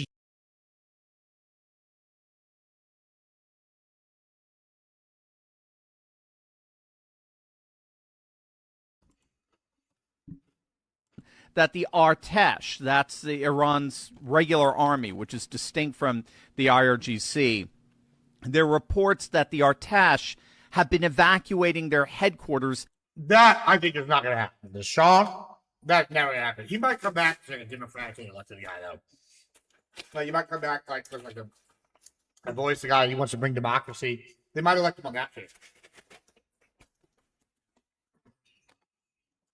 In multiple cities. Now, why these reports are so significant is that the regular Iranian army and the IRGC have been at each other's throats throughout this war. Again, this is part of the wider factions within the regime, which we talked a lot about. The Iranian government has ceased to function as a single entity. It's broken up into multiple factions. So you got the IRGC, you got the mullahs, you've got elected officials, the parliamentarians, you got the regular army, right, the conscripted army, what's called the Artesh, and the IRGC has always treated the Artesh as a second-tier force. So if the Artesh... After this, we might switch over to some Ukrainian governments, too. I might have to see if I can get Dylan Burns on when he's back. I think he's back in 2 weeks, or he just got back. And see if we can get him on here for a little analyst thing about how his trip, what it was like over there. What do you see? Because it looks like Ukraine's making progress. Are indeed abandoning their command centers. It means that these factions are now beginning to implode. It's not just that they've broken up into different factions, but now you've got factions basically abandoning the cause. And what we're going to want to keep an eye on. I think that's a big portion of it, too. It's also Iran still has power, and we could use that to see where they're going to come from. So they got squashed. And I don't think we want them to be at that guy. I'm going to be honest. I think we want them to be fractured. That's why we want the Kurds to go in, and that's why we want the protesters to do the thing. That's why we're pushing Iraqi moves. That's why we're even kind of letting the Taliban. I think that's part of the reason why we let the Taliban keep their guns, because they're making moves on Pakistan, and they're making moves. They were talking about making moves on Iran. Well, on is if they actually begin even turning on the factional regime itself. If the Artesh begin to take up the cause of the people against the regime, I mean, you have a full-blown civil war at that point. And that will most likely be the end of the regime. Again, we'll have to see how this develops. We're also getting... And that's a real likelihood. One of these groups, like the IRGCs, the hardliners, and the regular army is like, okay. We see the right on the wall. On the switch, that's what they'll do. Reports that IRGC Supreme Commanding General Ahmad Wahidi, who took command after several of his fellow generals were killed at the start of the war, we're now getting reports that he was indeed killed in U.S. airstrikes in Tehran. We're still waiting on confirmation, but it is widely circulating among Iranian dissident media that the commanding general was indeed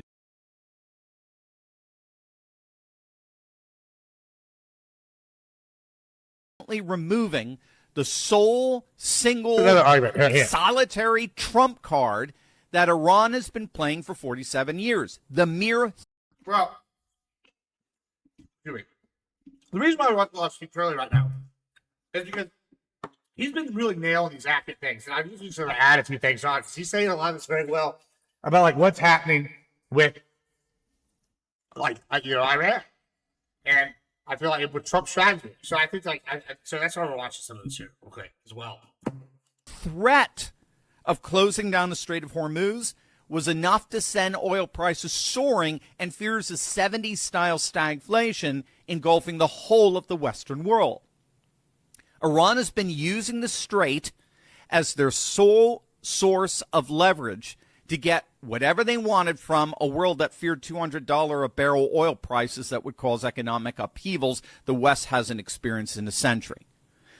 If that Hormuz trump card could be fully and finally eliminated, the Iranian regime is finished, at least at a geopolitical level. And if they aren't effective geopolitically, they won't be considered legitimate domestically. So how do you eliminate that threat? By making the closure of Hormuz the occasion for the regime's own demise. I'll say that again. By making the closure of Hormuz the occasion for the regime's own demise. The more Iran threatens Hormuz, the more they themselves bear the military and monetary costs. And the only way U.S. forces could exercise that much power and control is that they first rendered Iran militarily inert, which is exactly what they did in the first few weeks of this war starting on February 28th. What Trump is doing here is he's demonstrating that Iran no longer has control over Hormuz. He is demonstrating that to the entire world. They may think they do, but whenever they act on those impulses, they immediately find out that the military and monetary consequences on them are dire. Consequences that promise the eventual... All right, guys, one more of these. We're breaking these down. I'm getting this little snack here while we go. I think I'm going to go longer on this than I thought I was going to. Will end of the Iranian regime. And once the Iranian regime is finished, along Iran's southern coast, it's not random retaliation. It is the methodical elimination of the one trump card Iran has played for 47 years, basically holding the world hostage with. For nearly half a century, the mere threat of closing the Strait of Hormuz was enough to send oil prices soaring and fears of 1970s-style stagflation gripping the Western world. Iran used that threat as leverage to extract concessions from a world that feared $200 a barrel oil. But here's the strategic genius of what Trump is executing here. Every time Iran acts on that threat now, they bear the military and monetary costs of their own dismemberment. The more they close Hormuz or attempt to, the more capability they permanently lose. And that's the secret sauce to this. The more they try to close Hormuz, the more capability they permanently lose. Hey, that rhymes pretty cool. I like that. And we're talking about capability in both military and money. It's not one or the other. It's both. It's hitting them in their infrastructure and it's hitting them in their economy. This is the genius of Operation Epic Fury. It effectively annihilated Iran's single geopolitical trump card.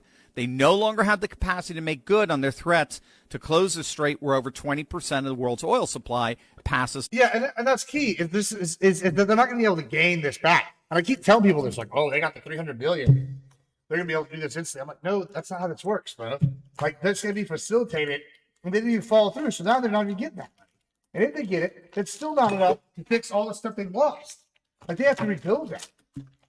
And you think we're just going to be sitting? And that's a bunch of stuff they know. Some of that they don't know. They're going to instantly lose again, right? Like, it's just like I don't think people understand like cost benefit analysis, like at all. You know,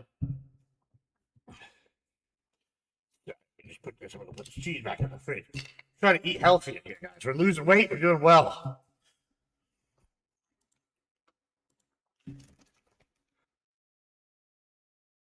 Strategic picture entirely. He not only announced that the naval blockade against Iran has been fully reinstated, but he declared that the United States is now the official guardian of the Strait of Hormuz. We're going to keep the strait, and we'll probably run it. We'll become the guardian of the strait. Maybe we'll call it the guardian angel of the strait. And we should be reimbursed for that. When we do that, we're going to be reimbursed because the other nations are very wealthy. They're on our side. And we can't be expected to do that for nothing, unlike we had for many years. You know, we guarded the strait for 50 years more, and we never got paid for it. They made all the money, and the United States was just, you know, not. They wouldn't. It's amazing. Yeah, we never made. We guarded it for nothing. He's like, we've been guaranteeing freedom of navigation for decades. Everyone. That's been a thing I've heard lefties say. And now when we're saying that, oh, okay, we want to be paid for this. Oh, suddenly it's a problem. Nothing. And now we're going to guard it, and we're going to get paid for guarding it. A lot of money. A lot of money indeed. Trump is now saying that he'll be charging a 20% toll on behalf of our efforts to keep the strait open. Now, you don't want to miss the big picture here. With full control of Hormuz, this effectively gives the United States control over 4 of the major geopolitical choke points on the planet. So, of course, Panama, the Panama Canal, that started literally with his first day back in office in January 2025. See, and this is what I keep talking about, right? This is part of that Don Rowe doctrine, the new manifest destiny. Like, control it. Make sure we have Fortress America. Control all the trade routes. Like, and I keep telling people this, and they're like, nah, no foreign policy. And I'm like, no. All this is situational. He's, like, picking the new allies that he wants. He's like, okay, who's going to be on Team America? We're like, okay, are you going to sign with this, or are you going to be a problem? Do you want to be a focus for our next thing? Cuba's next. He's trying to like secure our area, like our borders from people. I definitely think he wants to regrow America, like grow America some in perpetuity. I think that's a goal. He wants to add territory, one way or another, which is what we should be doing anyway. We should continue manifest destiny because it's it makes money.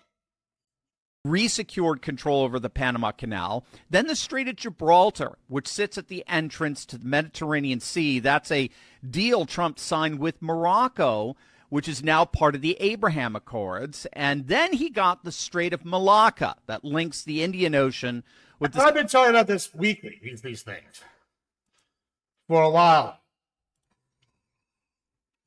South China Sea, and just so happens to be where 80% of China's imports inevitably have to sail through, and now Hormuz. So the United States now has effective control of 4 of the most important maritime choke points on the planet that account for nearly 50% of all the world's trade and oil access. Trump...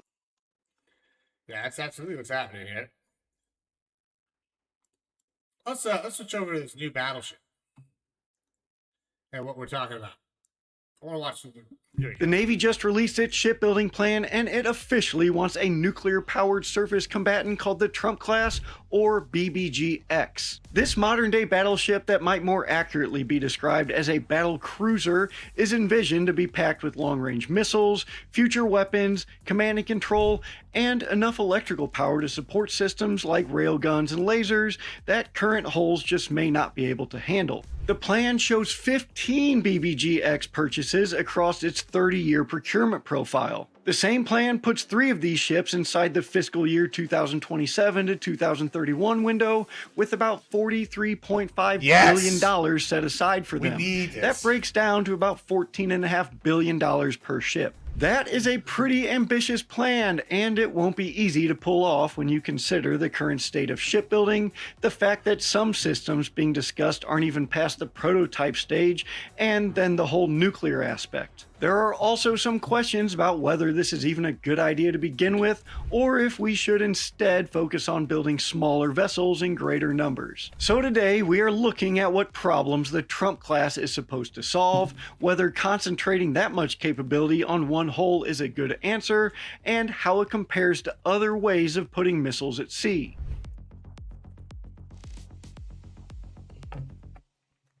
The Navy's justification for the I like the thing is though, you should do both. You should have both. You should be able to have overwhelming force, and you should be able to have like a centralized, and then you should also be able to have the mass. If we are the richest country, we should be able to have a bunch of smaller and big. And I think like that. And then once you have the big and centralized, then you can expand to the small. I think is the way to do it, because right now we can react in like certain situations, certain areas, and as we become bigger and bigger, then we can add the smaller as we go.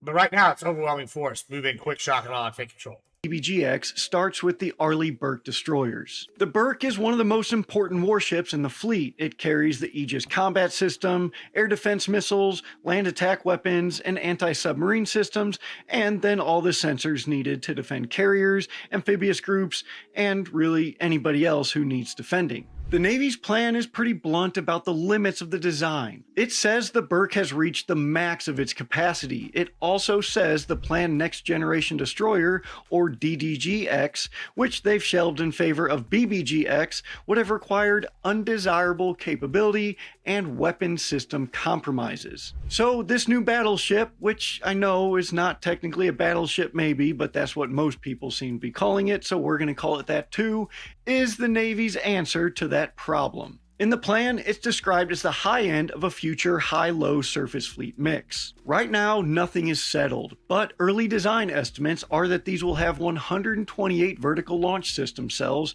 12 conventional prompt strike missiles, Let's get 'em. missiles, an assortment of smaller missiles, laser and directed energy weapons, and yes, even potentially a railgun. The conventional prompt strike missile is not yet operational, but the Navy wants it to be a long-range, non-nuclear hypersonic weapon. It shares major components with the Army's Dark Eagle program. But once we get railguns, it's over. Including the common hypersonic glide body, and is meant to give ships and submarines a way to hit high-value targets at a very long range. Crew size of the BBG-X is also very much unknown, but early estimates are anywhere from 650 to 850 sailors. The Navy lists a long set of possible missions and payloads for the ships: high-volume, long-range offensive fires, survivable forward command and control, future vertical launch systems beyond just the current Mark 41, hypersonic weapons, high-output lasers, electronic warfare systems, advanced naval gun. I gotta be honest. Humor. I've been listening to some of these like 30-minute like Reddit like stories, short reads. Some of them are longer, some are like hour or 1 hour reads. Like a lot of them are like humanity in space, and most of them agree that we're gonna be like using railguns. We're gonna have like hyper like lasers and shit. We're gonna be over here launching like rocks at them at like a million, like near light speed. Oh yeah, you got a ton of shields. Let's see how it handles mass plus kinetic energy. Boom, and just like over and over and over again. Like I think that is like humanity's gonna be good. It's like the idea of like being so good at something simple. It's like, what is that? Like, I don't fear the man who does 1,000 kicks once. I fear the guy who does one kick 1,000 times. Fire and space to embark a fleet command staff. The plan also includes language about theater nuclear weapons, which is obviously its own strategic can of worms that we just don't have time for today. Leaders think that future surface ships need more of a lot of things, like missiles, electrical power, command space, and more room for weapons that are not fully mature yet. A nuclear-powered battleship gives the Navy a very large hull and a very large power source to support all that. That does not make it a good idea automatically, but the problem the Navy is describing is a real one. The hard part is deciding whether all of those missiles and cutting-edge weapons should be concentrated. The thing is this, with 15 of them, right, that's a lot. You go shoot this off the coast of a small country, they're done. You know, no chance, you know, that they do anything. I'm sure they can operate independently or with a fleet and be moving quick. Into a few enormous ships. The strongest argument for this new warship is magazine depth. Surface ships can only fire the missiles that they carry. Once those launch cells are empty, it has to reload, and that has traditionally meant getting to a port or some kind of protected rearming point. That isn't really ideal when hundreds of cheap weapons are being thrown your direction, like we have witnessed in the Red Sea and now the Strait of Hormuz. So a larger ship with a deeper magazine has obvious appeal. A modern Flight 3 Arleigh Burke destroyer carries a 96-cell Mark 41 vertical launching system. The Navy's own FY27 to FY31 plans buy 7 of them for about $25.3 billion. That gives them 672 VLS cells spread across 7 ships, for less than the planned cost of the first 3 BBGX. Those 7 ships also require about 2,513 crew members. To get close to that same VLS count with the BBGX, you would need 5 of them. At 128 cells each, and remember, these are just early estimates and not final designs, so this could all change, and I'm not saying that this is definitely going to be the case.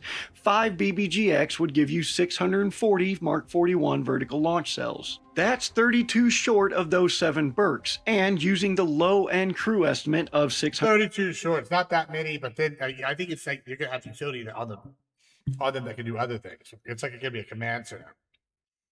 150 sailors per ship. Those 5 ships would require about 3,250 sailors.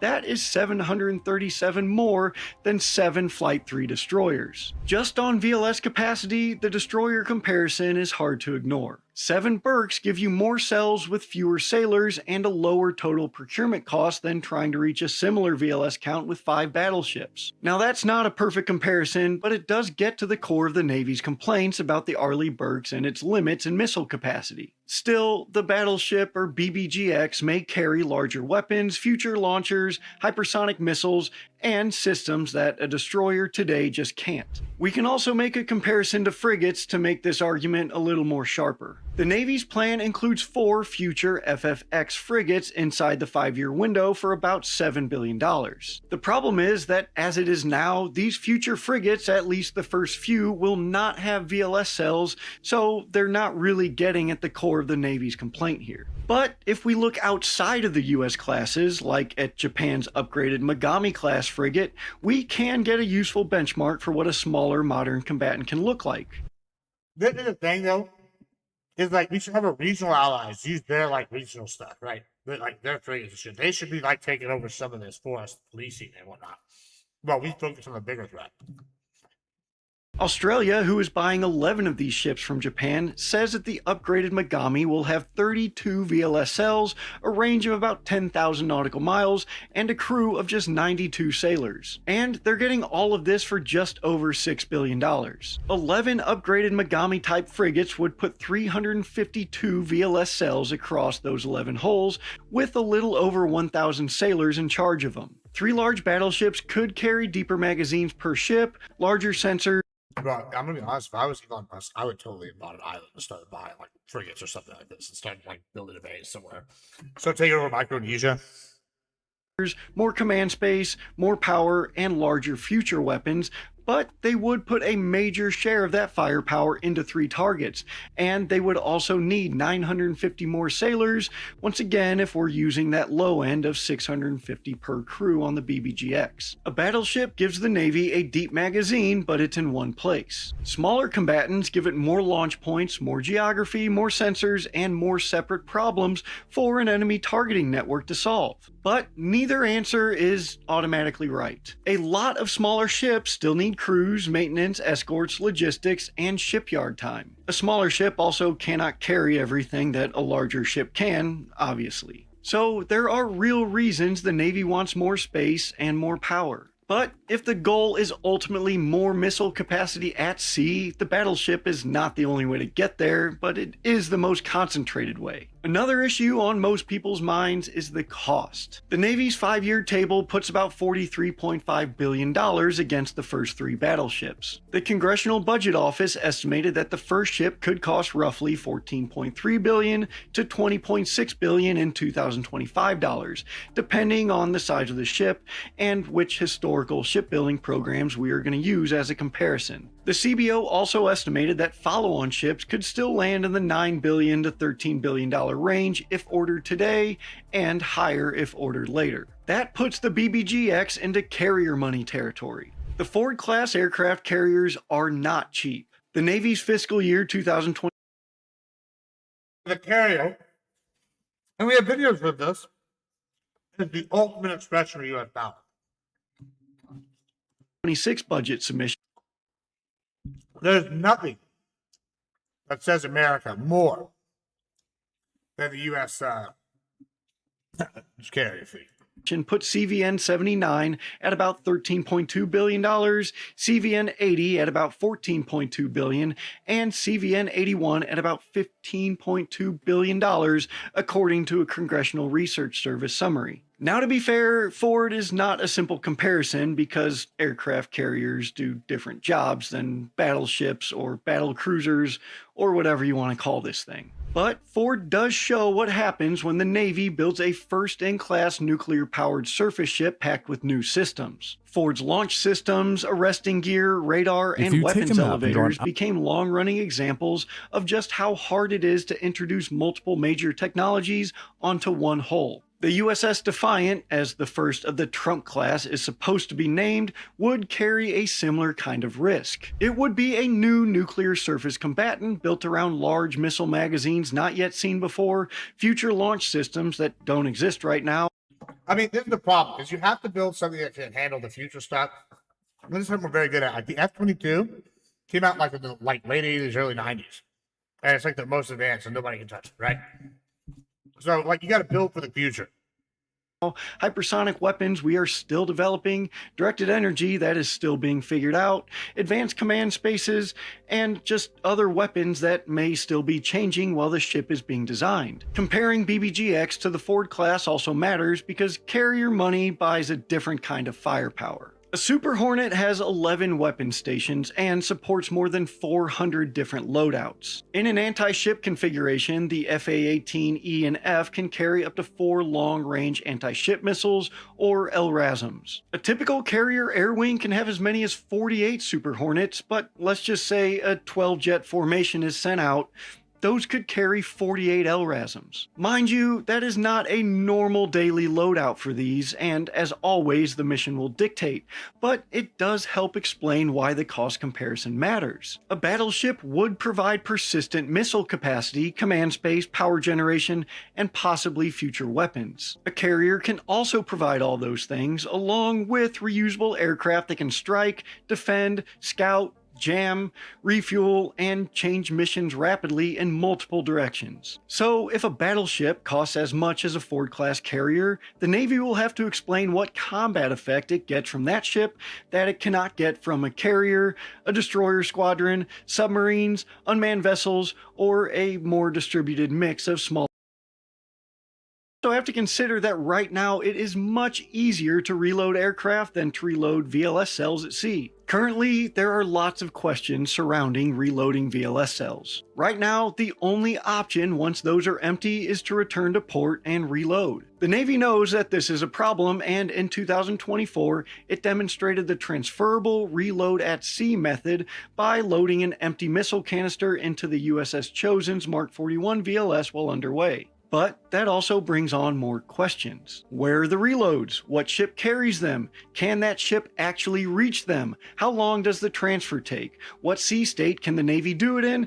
And who protects the rearming operations? A fleet built around deeper magazines also needs a way to rearm. Things like ammunition ships, cranes, transfer systems, escorts, protected operating areas, and enough missiles in the supply chain to keep up. Without all those things happening at the same time. I definitely thought that we were about to do a military deep dive day of the Navy stuff, because I don't think people quite understand the level of overpower that we have for the Navy. And so I think we are going to do that maybe after this. We're going to continue through some of our other stuff and keep diving in.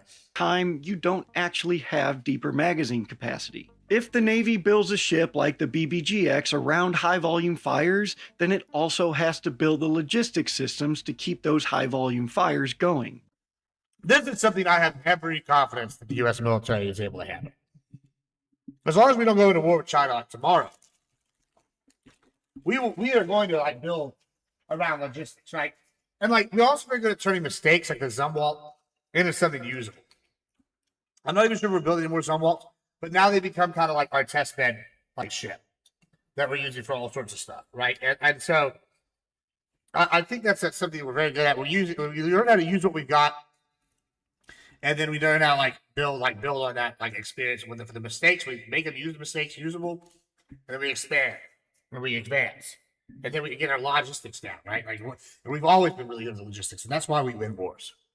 In many ways, the Navy's argument for this battleship depends heavily on future growth. That's reasonable because ships do last for decades, and if the Navy builds a large surface combatant in the 2030s, it should have room for weapons and systems that are not ready today. But future weapons are never guaranteed. Railguns are mentioned a lot in this battleship discourse. If you read the comments on anything about the battleship, railguns are talked about like they're a real thing that we have now, that we can just slap on any ship we want, and that's just not the case. The US Navy spent years pursuing an electromagnetic railgun, then paused the effort in 2021 as it shifted attention to hypersonic missiles, directed energy, and electronic warfare. The program consumed hundreds of millions of dollars, and it did put out some impressive tests, but not an operational weapon, and it didn't really seem close to reaching that. But Japan's Acquisition, Technology, and Logistics Agency has tested a ship-mounted railgun aboard the test ship JS Asuka, and the war zone reported that Japan fired a railgun at a target vessel from a warship. As Japan opens up its defense hardware export rules, as we recently discussed, this could help get a railgun on a battleship or any other surface combatant. Large ships like a battleship make more sense if hypersonics, lasers, future launchers, electronic warfare systems, and other high-power weapons mature in time to justify the whole. But if some of those systems arrive late, shrink in ambition, or fail to become operational, the Navy could end up with an extremely expensive ship that is really just a massive and slightly more capable Arleigh Burke. There's also a broader doctrinal tension here. The other thing, though, is a logistical hub. They'll probably act as a U.S. amphibious carrier, offers, right, for the military, for the Marines. What's a mini fucking aircraft carrier. On land, the trend is heading towards dispersion. Smaller units, lower signatures, more mobility, more decoys, more drones, more distributed sensors and shooters. The Marine Corps Stand and Forces concept that we've also recently discussed describes forces that are small, lethal, low signature, mobile, and relatively simple to maintain and sustain. It also emphasizes dispersion, deception, low signature, and mobility to make those forces harder to find and target. This is all but mandatory now with drones, satellites, electronic surveillance, long-range fires, and faster kill chains that really punish concentration. If the enemy can find a headquarters, a launcher, ammunition dump, or air defense site, the next step is usually trying to kill it. Naval warfare is different because ships move hundreds of miles, they carry their own layered defenses. What's up, Sky? How you doing? In many cases, and they operate with escorts, aircraft, submarines, and yes, deception. So a large ship at sea is not the same thing as a battalion command post sitting in a tree line. But large things are hard to defend and are prized targets for the enemy. This BBGX concentrates firepower, command functions, power generation, and future weapons into one neat little package. Smaller ships and unmanned systems distribute those functions across more holes and more locations. That makes the enemy solve more targeting problems, but it also does create more maintenance, logistics, and command and control demands for the Navy. And that's the trade-off. The battleship may be powerful enough to justify the concentration, but concentration is the risk the rest of the military is trying very hard to manage. We should also mention that the Navy's shipbuilding plan discusses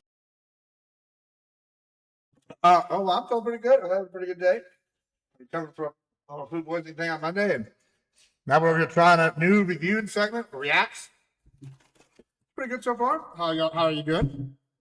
We're doing some deep dive of U.S. Navy power.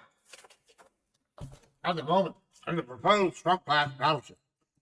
unmanned vessels too, so it isn't like those couldn't be used to screen the BBGX, but again, those systems aren't yet really figured out either. And now, the final issue, whether the Navy can actually build any of this. The Navy says it has 291 Battle Force ships against a legal requirement for 355. It also says that the shipbuilding budget has roughly doubled over the past 2 decades, while the Navy has no more ships than it did in 2003. GAO has been even more direct. In a 2025 review, it said the Navy has not increased the number of ships over the past 20 years, even as maritime threats have grown, and that Navy shipbuilding has repeatedly suffered from cost growth, delivery delays, and ships that did not perform as expected. GAO pointed to the Constellation-class frigate, littoral combat ship, and Zumwalt-class destroyer as examples of business cases that did not deliver what was promised. To be built, the BBGX is going to have to compete with submarines, destroyers, frigates, carriers, amphibs, logistics ships,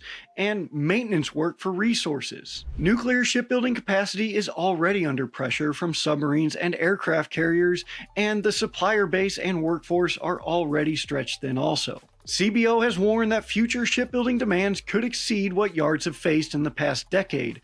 This is why we need to build more of this to home. We need to increase our shipbuilding desperately. And that the industrial base has problems with skilled labor, inexperienced workforces, and supply chain challenges. The Navy's own long-range plan assumes that industry increases manufacturing capacity and produces future ships on time and on budget. That is a lot easier said than done, and the Navy's track record with accomplishing this is not great. But there are ways to remedy this, at least slightly, and the Navy is discussing them. One thing they want to do is have 2 auxiliary ships built overseas. Right now, that's not possible because the law does not allow it. Leaders also want to ask Congress to change the law to allow foreign shipyards to build the hulls of warships, which would then come back to the United States to be outfitted with the more sensitive stuff. So, in closing, the Navy is right that the future surface fleet needs more power, more magazine depth, more command space, and more room for weapons that current destroyers cannot easily support. The battleship might be one answer, but it is an answer that depends on future weapons maturing, shipyards speeding up, nuclear capacity expanding, VLS rearming at sea becoming real, and Congress staying committed for decades, and none of that will be easy. Let us know what you think in the comments, because a lot of people have a lot of opinions on this, and right now we honestly don't know what the right answer to the Navy's problems are.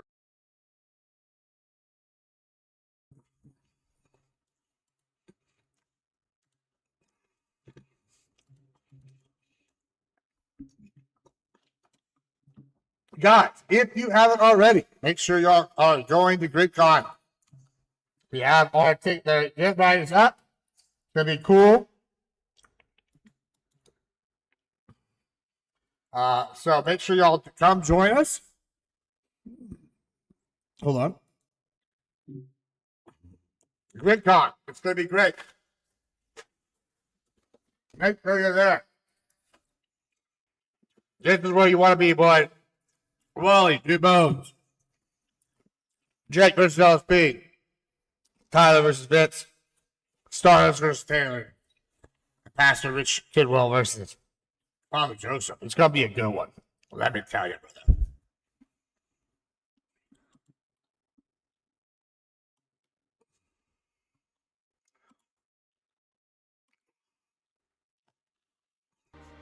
Welcome to this in-depth exploration of the U.S. Navy's formidable fleet, the most powerful maritime force on the planet.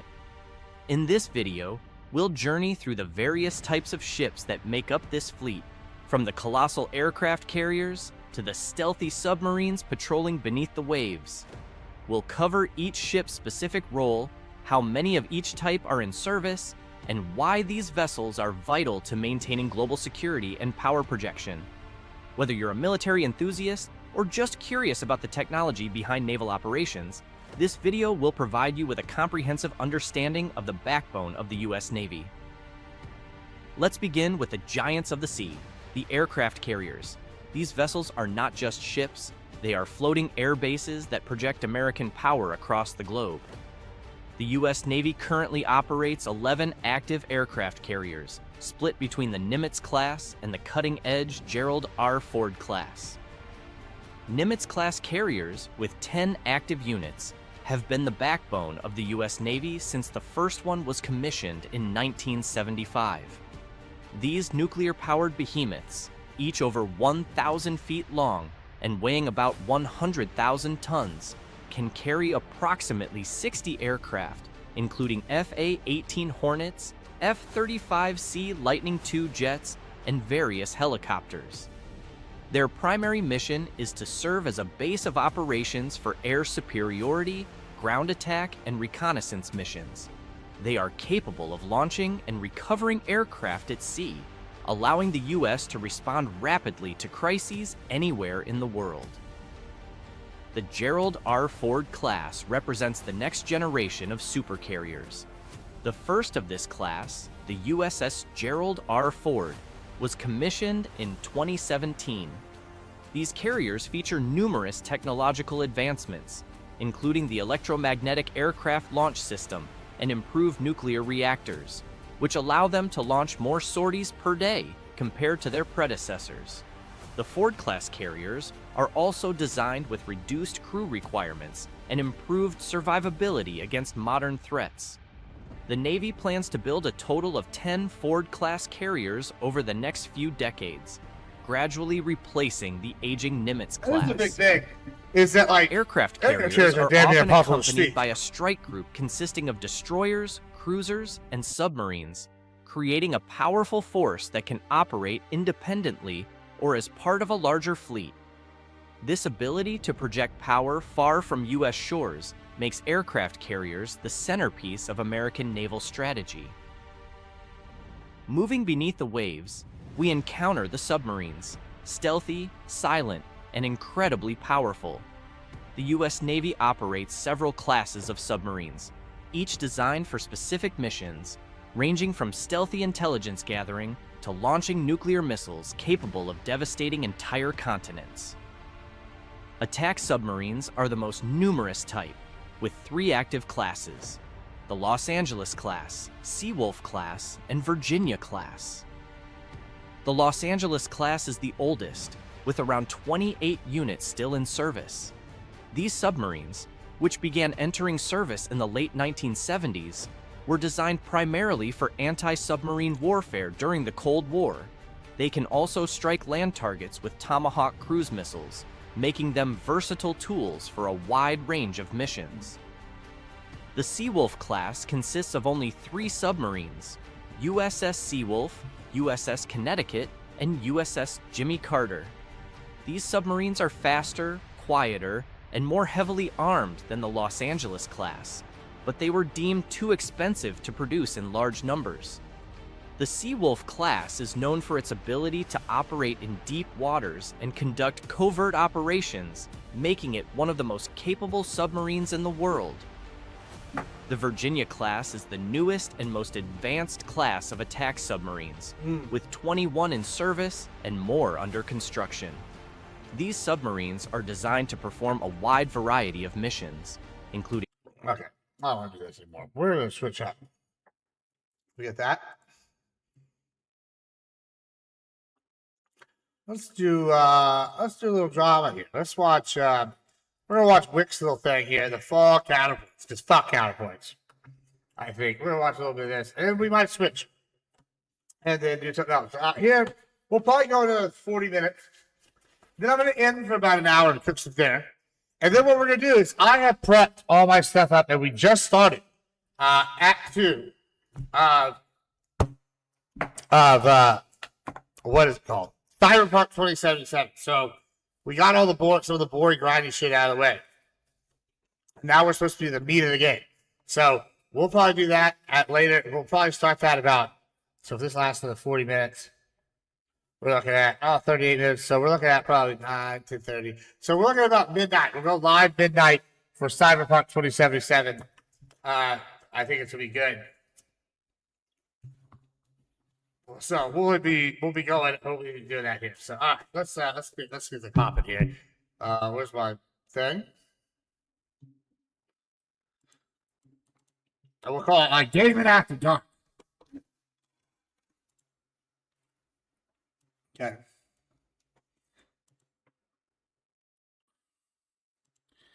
Playback speed.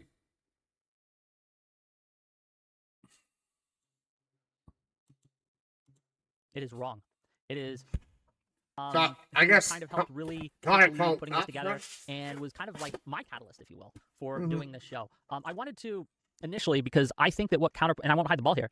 I think what Counterpoints has done with regards to this situation is immoral. It is wrong. It is something that it has not only real world implications for the people guys, I hate Counterpoints, so we've been waiting for a chance to do a little bit of this. But this scene in general, and it sets a precedent that I think needs to be nipped in the bud, because these things, taking your internet beef with a streamer that you had a relationship with and bringing that to offline where you're calling the police, you're calling CPS, like, I don't think you guys understand the dangers of doing that so flippantly when you have so little evidence and so little to go on. But we're going to go all over that. We're going to kind of get into it. But I want to give North a chance to introduce himself, kind of talk about his reasons for being here and his motivations, and kind of just set the stage in that way. So go ahead. Hey, I'm North. I'm a Never Trump Republican, and I used to be, and I guess you could say I'm still slightly affiliated with in Connor's community, which was known as the COG at the time. And I am also someone who has been sort of involved in this drama. I've called him a retard. I have DM'd him about this. I've called him about this. I've watched all the live streams. I've had the displeasure of also interacting with many of the people who have tried to corrupt Connor, as it were, or tried to influence him, mainly Doobie, which was a whole sad experience. Yeah, it's going to be a very interesting live stream, and I hope we can get into it. I hope so. I guess to start, and this might seem cucked to some of you, but I wanted to express a little sympathy and empathy for Counterpoints. I don't think you audience members, realize the immense amounts of pressure a content creator can come under in such situations. We are constantly being pressured by so many different forces, right? It's like a tug of war in many ways, right? That you have not only people we consider friends or at least are friendly with, coworkers, audience members that we trust, community members that we've known for years, all weighing in, pushing us to do what they think that we should do. And it's a constant struggle, even in the best of times, even without the context. And we're gonna get into it, the context in which all of this has taken place. So I just wanted to kind of start the show by expressing empathy. And I know what it's like to be pressured and to try to be manipulated by people who do not have your best interest at heart and who want you to basically immolate yourself and immolate your credibility and immolate everything that you claim to stand for in order to hurt another person, hurt one of their enemies. I know what that feels like. I know the tactics that they use. I know what they've done because they've tried to do it to me. And they've tried to do it to me for a long, long time.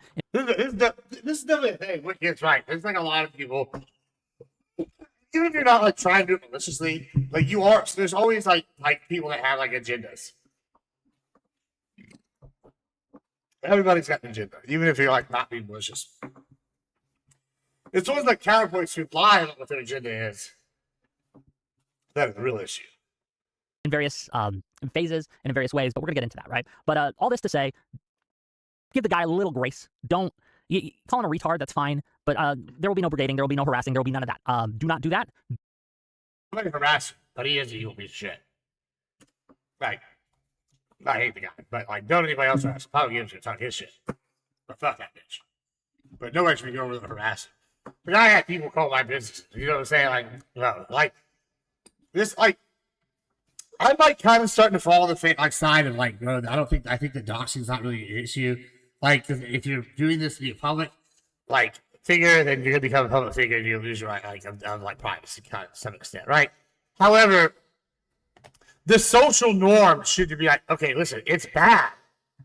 To like, I shouldn't have to worry that people know where I live for you not to be called like cops or a swatting, right? Like that shouldn't be the issue. The issue that the societal norm like that, like, but since there is no societal norm, that societal expectation is that somebody is going to do that.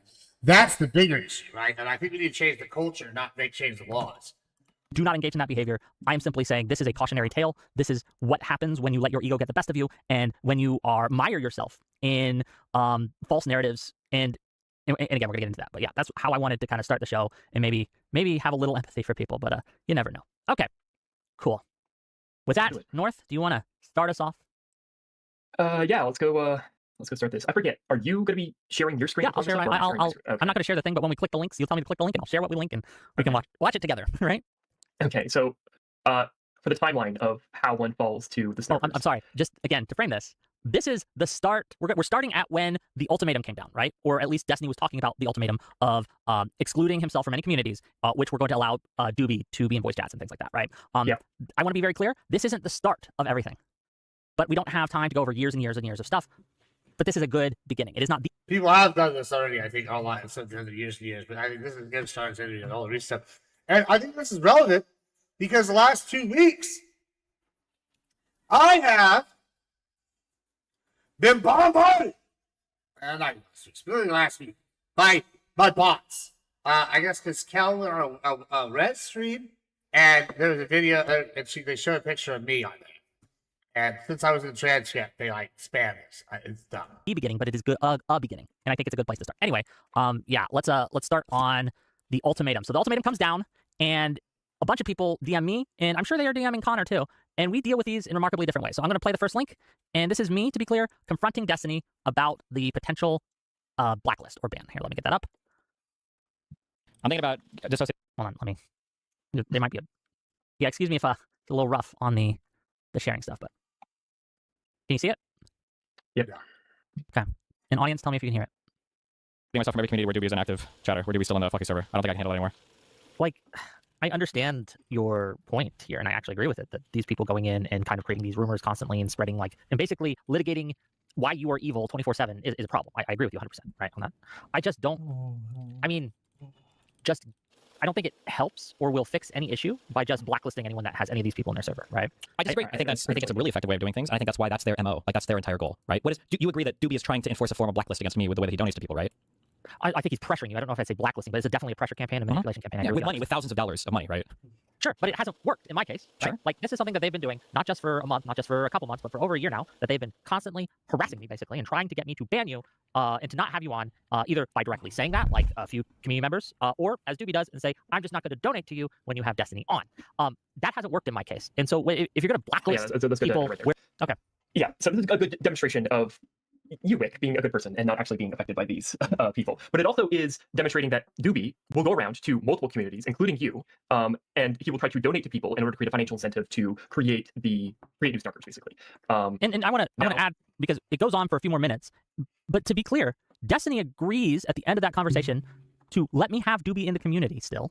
Because I was on there to fight for Doobie's honor, basically, at this point, right? Because I was like, I'm not going to let myself be pressured to ban someone I don't want to ban who hasn't broken any of my rules. And so I went on stage towards Destiny, and I called him, and this is me, like, approaching him, and I was like, I'm not going to ban him, but is there a way that we can fix this issue without me having to do that? And he was, I feel like it was a very adult conversation, that he was like, yeah, sure, we can, you can just have it so that they're not allowed to do it in secret, and we can have recordings in your conversation of your VCs when they're doing it, and that way I can show people what's going on. And I thought that was a fine compromise. It caused a little chaos in my community at the time. Some of my community members vociferously disagreed with me, but at the end of the day, I was able to make a compromise with this, and it was very easy.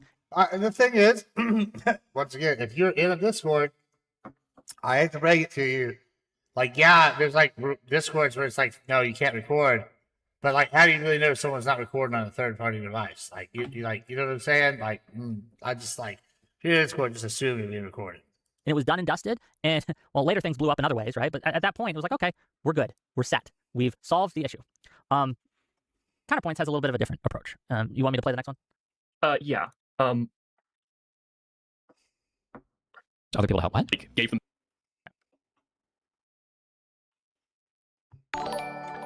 Oh, perfect. Anyway, let's go. I love how Leafy shows up right when we're doing drama time. It's like he waited until Hollywood Gibbs starts doing a little drama coverage, and then he's like, I'm coming. He's a troll. He's over here for the rage. That's why Leafy's here, boys. It's funny. Yeah, he appears only when drama is going. How was your debate with that? Rob, the other day, was it good? Maybe that's good. What? The opportunity and then kind of like strung them away. I'm saying, but hold on, I'm not saying. I'm saying I actually asked other people to help. Like I said, we should report this guy. Here's the argument for reporting this guy. I think that's legitimate. Hi, what's up, buddy? Hey, what's this gayness I'm hearing on the back channels? I don't know. I haven't made a decision yet, but I think I'm just excising every part of my life that includes Doobie being in voice chats for 12 hours a day, talking about I'm a pedophile, rapist, or whatever. I don't know if I want anything to do with any of those Discord servers. Okay. Is that Doobie's principal sin so far? I mean, it's one of many, but I think I can have that boundary. I think it's okay for me. Okay. Well, then I'm calling you from a phone because I'm busy doing shit, but I don't know. I'll text you about it later. Okay, fine, All right, bye. Is that it for this one? Yeah, that'll be it. We're already starting to see something here, which is the Doobie sweep, the Doobie narrative of Doobie didn't do anything wrong. He that's his principal sin, and that's why I don't actually once again, I don't really care about any of the Doobie nasty stuff. I don't know. Nobody really showed me anything. I went to court cases and finish for me to decide. But it is so indicative that you would be so willing, this guy who's been the biggest Destiny nut hugger sweeper for years, and that has been his primary moral standpoint. But suddenly now you just want to throw him under the bus. I think that's pretty fucking hilarious. Connor's of the opinion that Doobie is credibility. a Machiavellian character, but his actions so far do not deserve him to be attacked or I guess unmasked on the internet, in spite of everything that he's been doing so far, which we will get into. I sound like I'm in a hallway. Attacked or I guess unmasked on the internet, in spite of everything that he's been doing so far, which we will get into. I sound like I'm in a hallway. Yeah, I see. Attacked or I guess unmasked on the internet, in spite of everything that he's been doing so far, which we will get into. I sound like I'm in a hallway.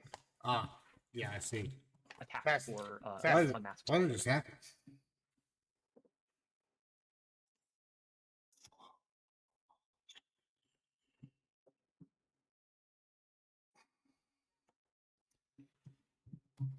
Let's try this. Testing.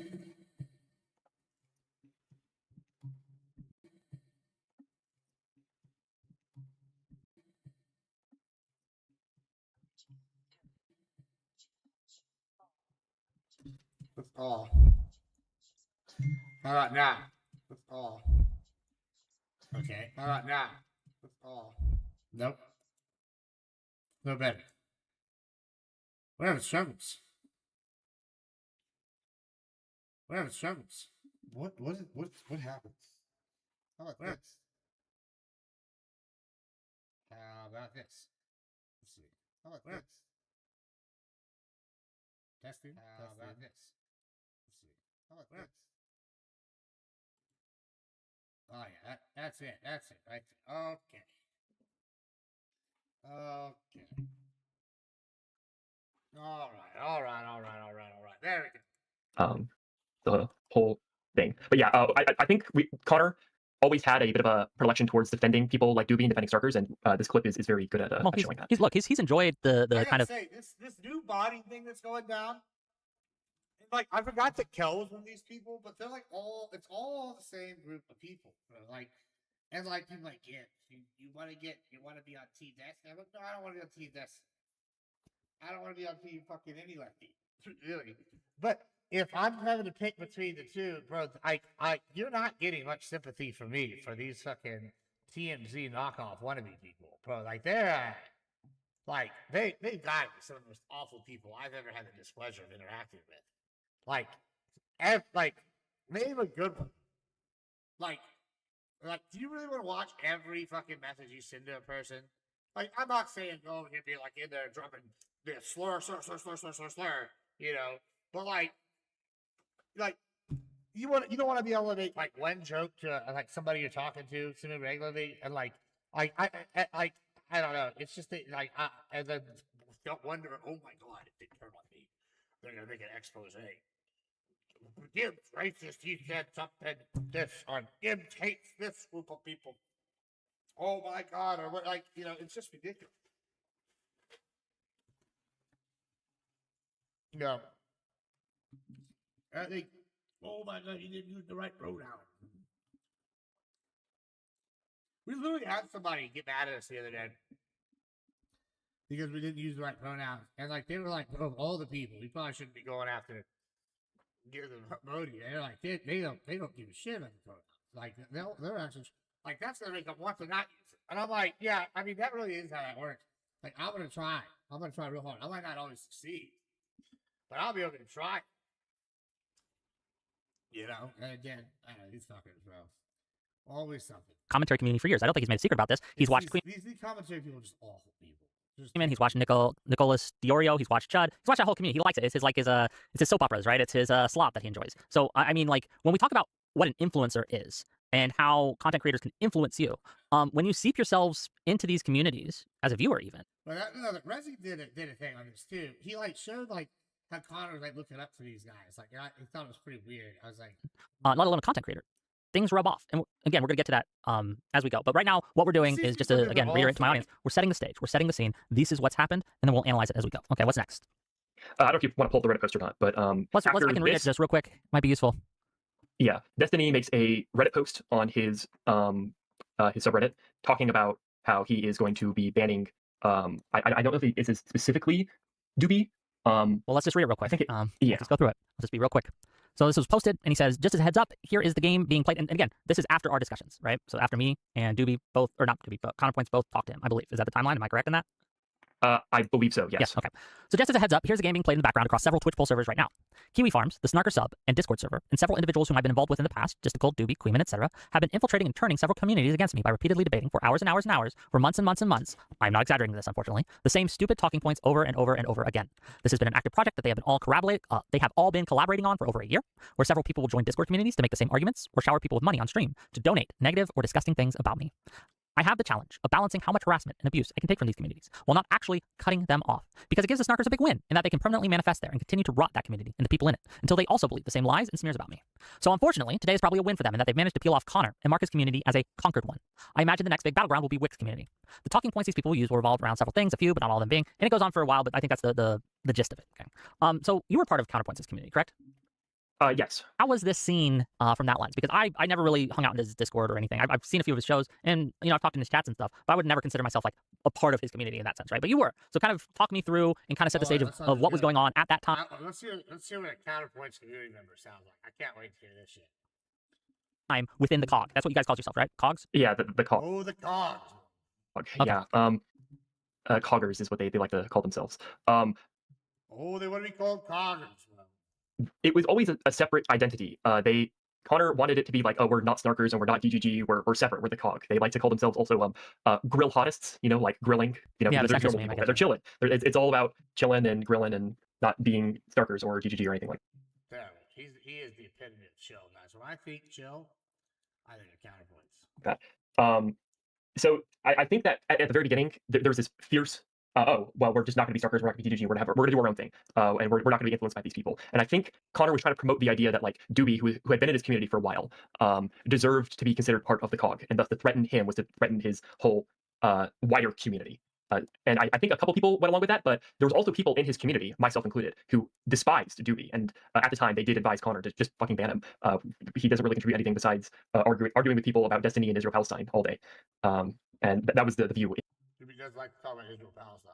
In his community back then. I do remember this this whole incident being like the framing of this from the Snarker side and from Doobie's side was that Destiny was basically bullying and threatening me and Counterpoints into doing what he said or else. And I think that framing is kind of dangerous. It feeds into the narratives that they've been painting for Destiny about Destiny for years, about how he's manipulative, he's dangerous, he will destroy your life if you criticize him, even mildly. None of this has ever really been true, but it does, if you squint, kind of feed into that narrative that, oh, look, he's threatening his orbiters to ban who he wants or else he'll cut off all contact. But in reality, I think that people have a right to say, hey, if your community's engaging in this kind of behavior, I don't want to be part of it, right? I don't want to come on your show if this is what you guys are going to allow in your... Yeah, I mean, you have the right to run your community however you want. Like, I agree with all of that. I mean, there are people I want to blacklist. Like, I obviously, like, I don't want to go, like, I hate Connor. He's not really going to come here. He's not welcome to my shit, but, I go around telling people I'm not going to work with them. No. I'm not going to run around telling people that they shouldn't have him on, because he's a piece of shit and terrible. I mean, I think eventually, like, if that, if the word gets out, he'll die by withering on the vine. But like, I understand that people want to use them for clout, and like, what's gonna happen is you're gonna have like new people who use them for a while, and they'll just slowly wither on the vine because he's lost his big hefe. Community and things like that. Now, it's not how I would handle it specifically, but there's nothing unreasonable about that ask. There's nothing unreasonable about that concern. And again, Destiny showed himself to be very willing to compromise and being very willing to be open with that. And yeah, that's a thing that, like, I think that when we talk about influence, when we talk about manipulation, when we talk about poisoning the well and putting information into people's ears, I think that framing, more than any other, was kind of the catalyst for what happens next with counterpoints. Right? That's my opinion. What do you think? I think I would agree with that as well, and I would love to get into the epic response that Connor has with his live stream. Okay, where are we going next? What's the next? Quite and to be clear, audience, if you're asking me, hurry it up, go faster, shut up. We're gonna go at my own space. We're being thorough because I just want to make it clear. If we are not thorough, this is asymmetrical warfare. Here's another thing. Like, online debates is the like prove it thing is a big thing. Like, prove it, show me the history. Like, I'll tell you what, if I'm like roasting somebody, like I always the speaking thing, right? Because it's been a hot topic. Like, I made the joke on one of these shows, but I call it in child support. I pulled like 10K and held next to my like child. Like, that joke doesn't need to be true. Prove I didn't pay. Okay, no, bro, the joke's funny. Like, yeah, that's the rumor. Ha ha ha, bitch. Like, even if you did pay, like, I got it right here. I can just flex it. Like, I can burn it. Like, it's a multi-level joke. But I think it's so funny when you go there. Like, when Pisco was like, "You're a drunk," and I just be like, "Yo, man, can you prove that? Prove that." Like, it sounds weak. Like, when you know what I'm saying? I don't know. So like, I get it. But like, it's like people sometimes get this like autistic, like, have to prove something like definitively. I'm like, okay. I criticized counterpoints the other day when he was talking about subsidies, and he just like has this idea, it's gotta be this, and then never addressed any of the actual complaints about later. He's like, yeah, that's a W. He didn't talk about this thing. I'm like, well, yeah, because I did debate Destiny said this. One debate you say this. Like, the guy, like, I don't know, it's amazing to see how what I mean by people that, understand things. I have to be exactly correct. I cannot make any mistakes here.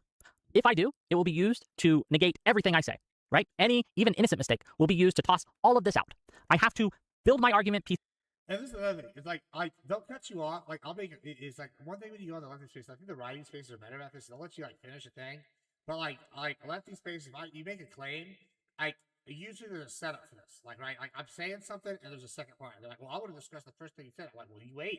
There's like, I let this guy lay out a whole 3-piece thing.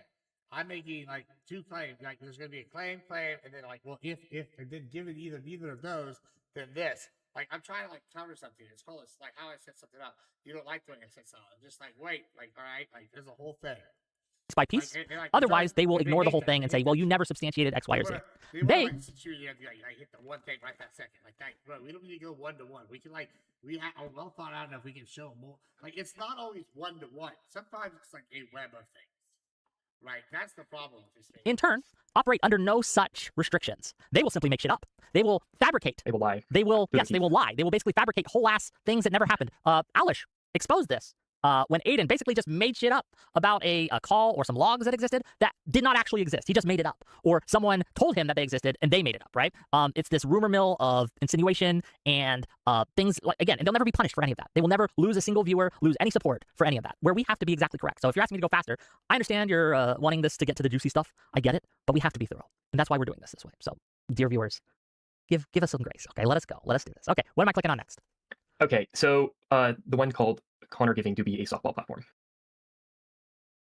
So, context to this live stream.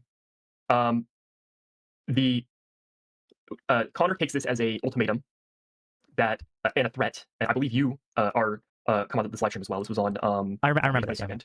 Not on this clip. Yeah, not on this clip. And there's a wide variety of people who call in during this thing. And what I think is most important to emphasize is how Connor treats how Connor has Destiny on and how Connor has like Doobie on. And the one thing is I'm starting to figure out is I think Connor's like majorly autistic. And so like he interprets things in a very like black-white thing, like mentality. With things are really like multifaceted shades of gray. He's the epitome of like a midwit. Like he knows a lot about like a few things, but like he's like knows service level shit, right? And like he thinks he's like way more like edgy. Like he's kind of like Tiberius, right? Like Tiberius thinks he's this like foreign policy guru. when really he's got like a middle schooler's understanding of like I don't know, like our '90s version of political theory. I don't know. It's kind of weird. The interesting distinction between the two, because when he has Doobie on, he is being very soft. There's no real pushback whatsoever. The whole point is sort of like unapologetically platforming him. But then when we get to the next clip, we'll see how he. Okay, just let me know when you want me to stop. Yeah, we're good. Let's go. So yeah, I was just gonna say like a couple things that I wanted to bring up because like there's this perception he's putting out that I'm giving you money to like work your perception and to like win you over or some shit. Can I ask you, from your perception, has that worked at all? Absolutely not. I don't think that's what I'm doing at all. I give you $500 to watch a fucking Grill video. Like, to put into perspective, like I give like $100 to listen to a song that I like. And I think the vast majority of my super chats to you are me shit talking you and what you believe, right? Like I'm not trying to win you over. I'm literally just arguing with you through super chat. Like, that's literally what it is, and 99% of the time, right? We rarely agree on things when I'm super chatting. So the idea that I'm like trying to win you over or something, like it's so silly. Yeah, I'm trying to win you over with like arguments, sure, but it's not tied to you agreeing with me at all. You disagreeing with me is much more likely to get me to like super chat. And I said this week too. Like if he wants me to super chat more, he just needs to have Telebots on because when she's on, I want to shit talk her constantly because I think she's fucking stupid. So I super chat a ton just to shit talk her. I do want to comment on this argument, right? This idea that, oh, I just give you money and it's totally okay. I'm just giving you money and it's more likely I'll give you money when we disagree. People, I don't know if they're stupid or they just have never experienced someone who is good at manipulating others. When someone's trying to manipulate you or to persuade you or to influence you with money specifically, they don't always do it. In fact, if they're smart, they don't do it directly at all. They won't be like, here's $100 to say what I want you to say, right? Like, or, oh, I want you to change your position. Here's $1,000 to do that. No, they will basically kind of nudge you in different ways. When you are saying things that they want, they will kind of be your friend and be much more friendly and be on friendly terms with you. And they'll be like, here's $500 to watch a Grill video. But they're doing that not just to get you to watch that Grill video, but to push you along certain lines. And this is not just the money. It's combined with the talking in Discord, talking in the DMs, conversations, not just with... Oh, wow. So, hey, they understand it's a web of things. What is stuff they don't want to talk about? What we want to talk about, we want to talk each claim. Doobie, but with those around Doobie. Like these all push towards certain directions. And Doobie has done this for years. And when they say, well, if you don't, if you have certain people on, I'm not going to give you any money, right? That is, by definition, a form of manipulation, right? They are wanting a certain outcome. And if you don't give them that outcome, they won't give you any money. And now, again, no one's forced to give you money, right? And this is a fairly normal thing. But in the context of everything else going on, total Destiny death, a whole server dedicated to basically harassing anyone around Destiny, Ethan Klein, etc. Like these things, it starts. This is what I'm talking about. These are all circumstances. Like, listen, I'll have to message Rick. I'll be like, Rick, I watched your catapult video. You know how you stopped me the other day? And this is funny because I mean, it really is just a troll. Like what I'm doing. I'm not actually complaining, y'all. But I think I am gonna give him a hard time. But like, so, all right. What he just did there is he laid 3 claims out, and it adds up to this claim, right? Or three claims that of this whatever to make support. That's literally what I was trying to do in one of the debates the other day. And he's like, "Oh, you made a claim. I want to talk about that." And like when I'm moving on to the second part of it, so I just want to point out they understand. I'll let you what that means. You only understand how a claim can be multifaceted. How can be multiple claims that add up to a supplemental overall arching thing, and not any one of those can be true, kind of thing, or but any combination of 2 or 3 things can be true. And like for this top thing, you can show like, oh man, you're killing me, brother, you're killing me. To take on different connotations. And so this argument that he's giving is just total bunk, and you can just see through it. But let's keep going. That's literally what it is. Right. So like, it has nothing to do with like, oh, if you agree with me, I want to pay you more or something like that. It's nothing to do with that. Like Wick and I have had massive disagreements. Fucking heated disagreements where he like rage quits and like kicks me out of the call and calls me an anti-Semite, right? Like that kind of shit has probably done more to like push me away from like donating whatever than anything else, right? But, oh yeah, that was super fucking heated too. That was crazy, pants. Yeah, and that's like the second or third time we had a conversation like that, like a huge disagreement. That's nothing to fucking do with Destiny at all, right? So I don't donate to people say agree with me. I'm more likely to donate if they disagree with me. Actually, what I've said is if he's on the stream. Okay. So this whole conversation between Connor and Doobie basically goes like this, where Doobie will be on and he will be spouting whatever Starker narrative is in his mind, and Connor will not be challenging anything that he's saying whatsoever. It's just sort of like a mindless agreement. And now, let's see, this is not when Destiny joins this clip, but I think this is demonstrative of the sort of hostility that comes on the other end. Are we talking about the descriptively one? Yes, the descriptively one. Yes. True. It's just okay, true. Okay, let's go. Also, everybody go follow Wick, by the way. He's one of the guys that put me on. They show you over follow him. He's good at it. We like working with Wick. He's really easy to work with behind the scenes. If you're looking for shows, he's definitely someone to talk to. He puts newbies on with like experienced people. Highly recommend going and talking to Wick. Good period. Do you have anything that you want to talk to him about? Yes or no?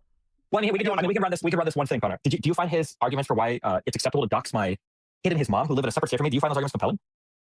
As a description, yes. So you think that if you this shit. Fair.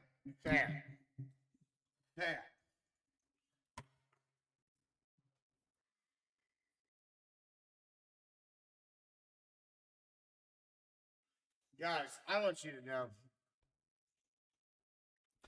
if you use the words description versus prescription, non-ironically, on any sort of regular basis, especially like in non-debate situations where you're being called out on shit.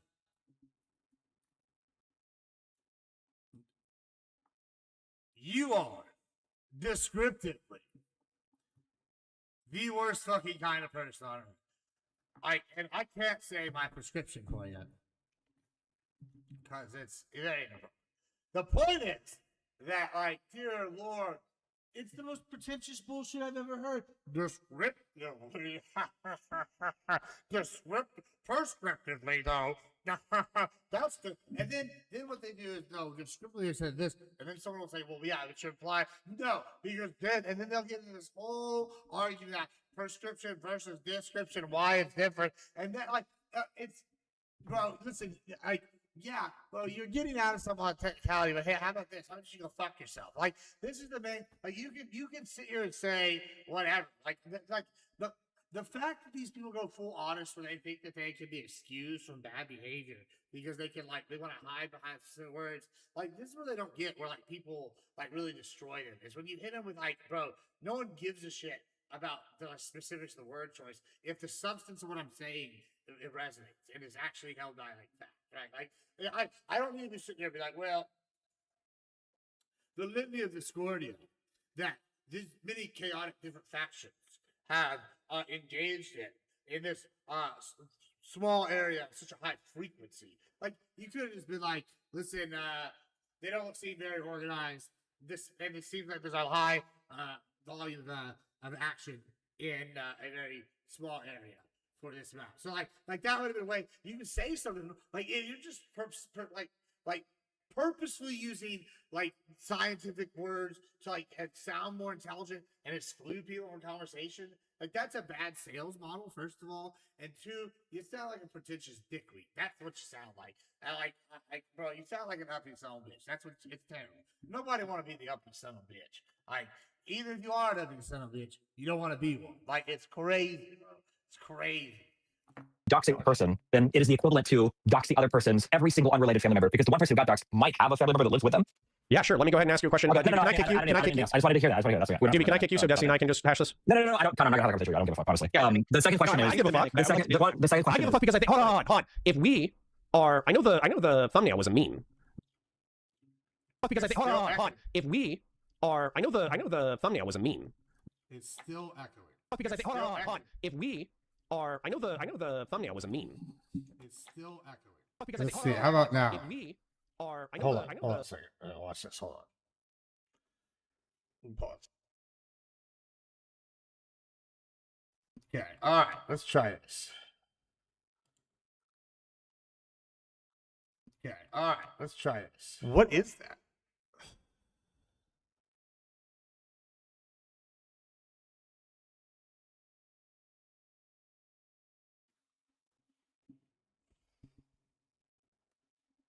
All right. Testing. All right, testing. Oh, that made it worse.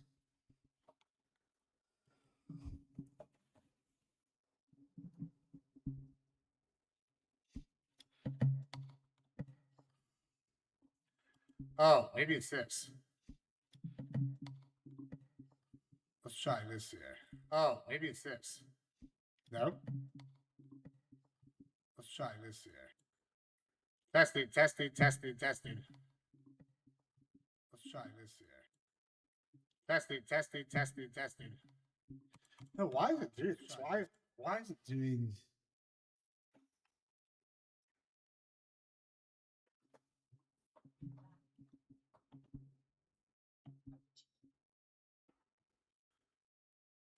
Testing.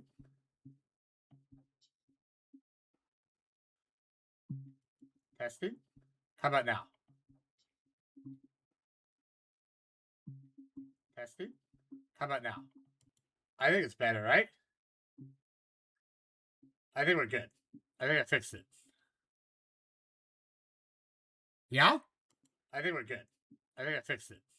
Yes, we're good now. Yeah? I think we're good. I think I fixed it. Yeah, that's it. Okay, we're good now. Okay. But I think that this situation is actually quite serious. I think we had the reverb. For me and Wick. So I think what happened was I had like switched the reverb settings one day, and then I clicked it, and then I thought that the old whatever it's the colors. I switched the colors on like what 2 presets worth. Buy me a. You should flow me out through Texas and buy you a beer. You know, just like giving away flights to Texas or what like. It's one right now, and we got fucking Screwfly. I had my hand in the cow's ass last like fucking week because it's birthing season. We had to get it out of the fucking area because that's where the most successful in that shit. We had to go to whatever area. It was a pain in the ass because when you have an enclosed area, it's more about shit. It's been a whole fucking pain in the ass. I don't even hear. I got like 3 more events I'm about to fly to.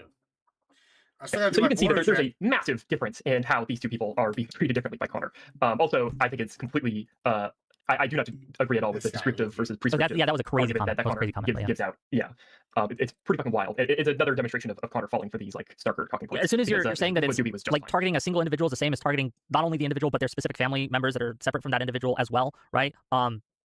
And thus, it is okay to go after that person's. That's insane. Like someone doxed you, so now you can dox their child. It's a whole wild thing. Yeah. Yeah. If you think that that's in any way true, then you're just a fucking horrible human being. So yeah.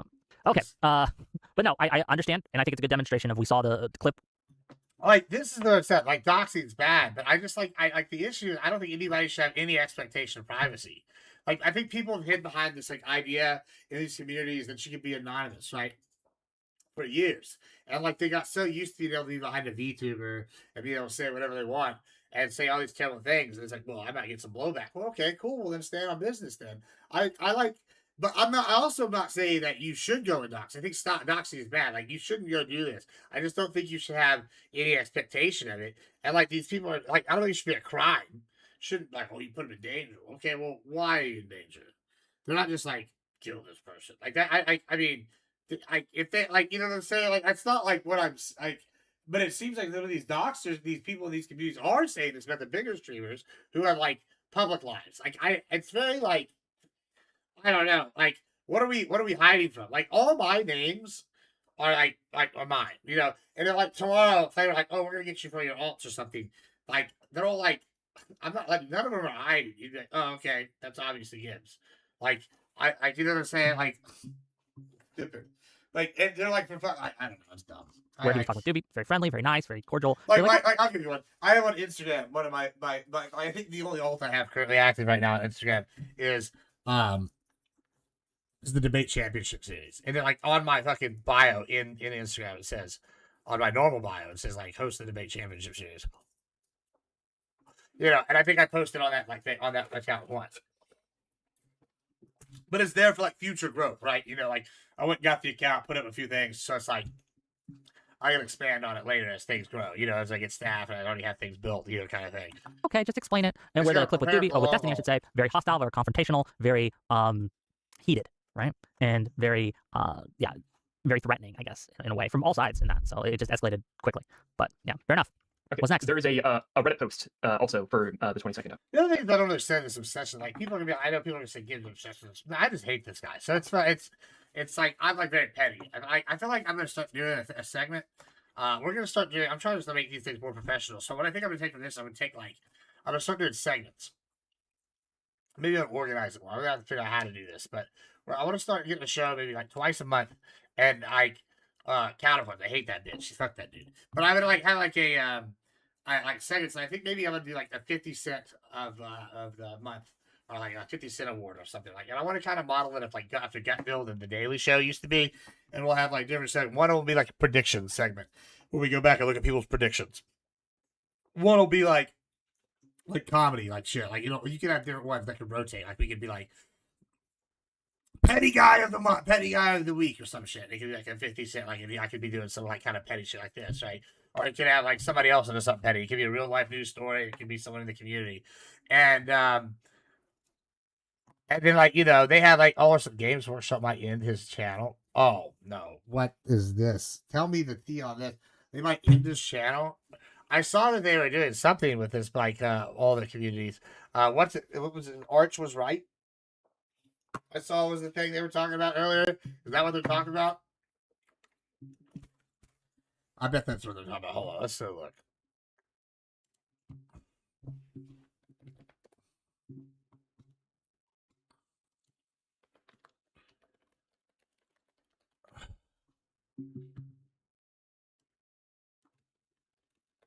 Is that what they were talking about? I was sent this video entitled Games Workshop are deleting Warhammer YouTubers. Yeah, this is people talking about. Oh no!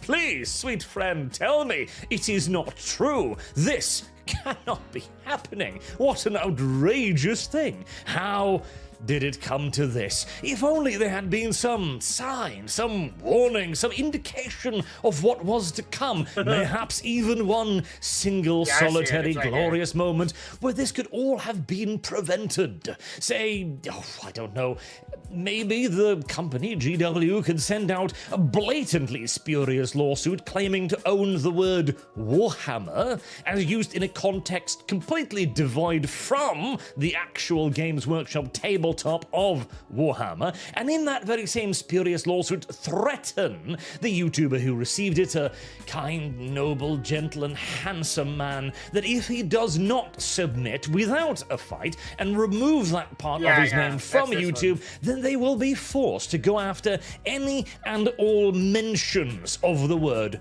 Warhammer on YouTube in total.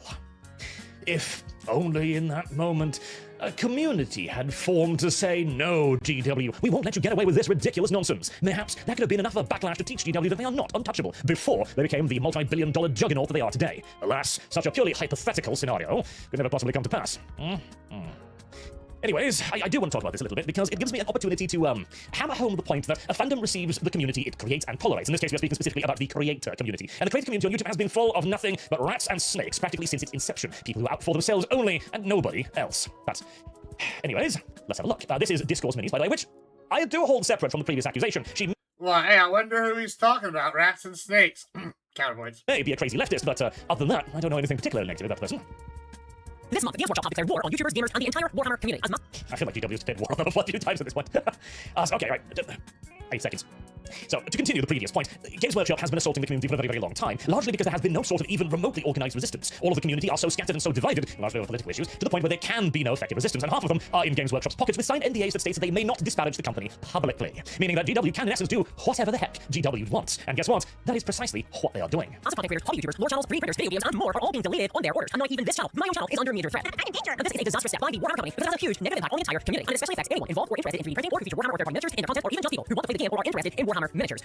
Yet again, if only there had been some sign, some indication that this was happening, say, 10 plus years ago, when it became clear that the company was utilizing politics as a shield from which to snipe at the target audience behind. Hell, maybe if there was even some indication that people working at the company who actively hate a solid part of the fandom, perhaps, who wish them dead, who were then shielded from consequences by Games Workshop themselves, a person with demonstrable and significant influence upon GW. If only, oh god, that might have been another moment where the community may indeed have been able to rally against the forces that are turning GW against its own fans, but, well, basically nobody talked about that. Not Discourse Minis, not any of the mainstream commentators. In fact, I think I've seen precisely one YouTube channel mention it, and that was the God Emperors of Mankind. That was it. None of the talking's head had anything to say about a community manager wishing death upon his own fandom, and GW being very, very quiet about it. Not a word spoken there, not a one. Again, a fandom receives the creative community it tolerates and creates. Anyways. Yeah, I mean, he's right. We saw that one coming. But anyway, we'll come back. I mean, we can leave that for later. What was that? Yeah, you made me lose my thing. Here we go. I don't know if you see that. Reddit post called Screenshot Connor. This is just a screenshot of his live stream, Sure. which is, I think it's good to get into his thinking a little bit of the reasonable and unreasonable ask when it comes Okay, to in case you can't see this on the screen, reasonable ask. Do not allow snarkers into your community to endlessly talk shit about me, or I will no longer associate, fraternize. Well, of course they're gonna hit lower channels, right? Like, I mean, but like, the other thing is, it's like he already lost so many of his people from 40K. Like because he did this tourist shit, and then when he got put up against actual lore people, he just like got wrecked by like Danny Fortuna, and then he got wrecked by that other guy. like he's just been dying on that hill too. Like there's nothing he's doing well. Right? This debate or talk with you. Unreasonable ask. Since I, Destiny, have a disproportionate amount of clout and power in spite of and because of, it is safer to ban snarkers entirely, so you do not warrant my wrath or disassociation. But just let everyone know what that is. Okay, but go ahead.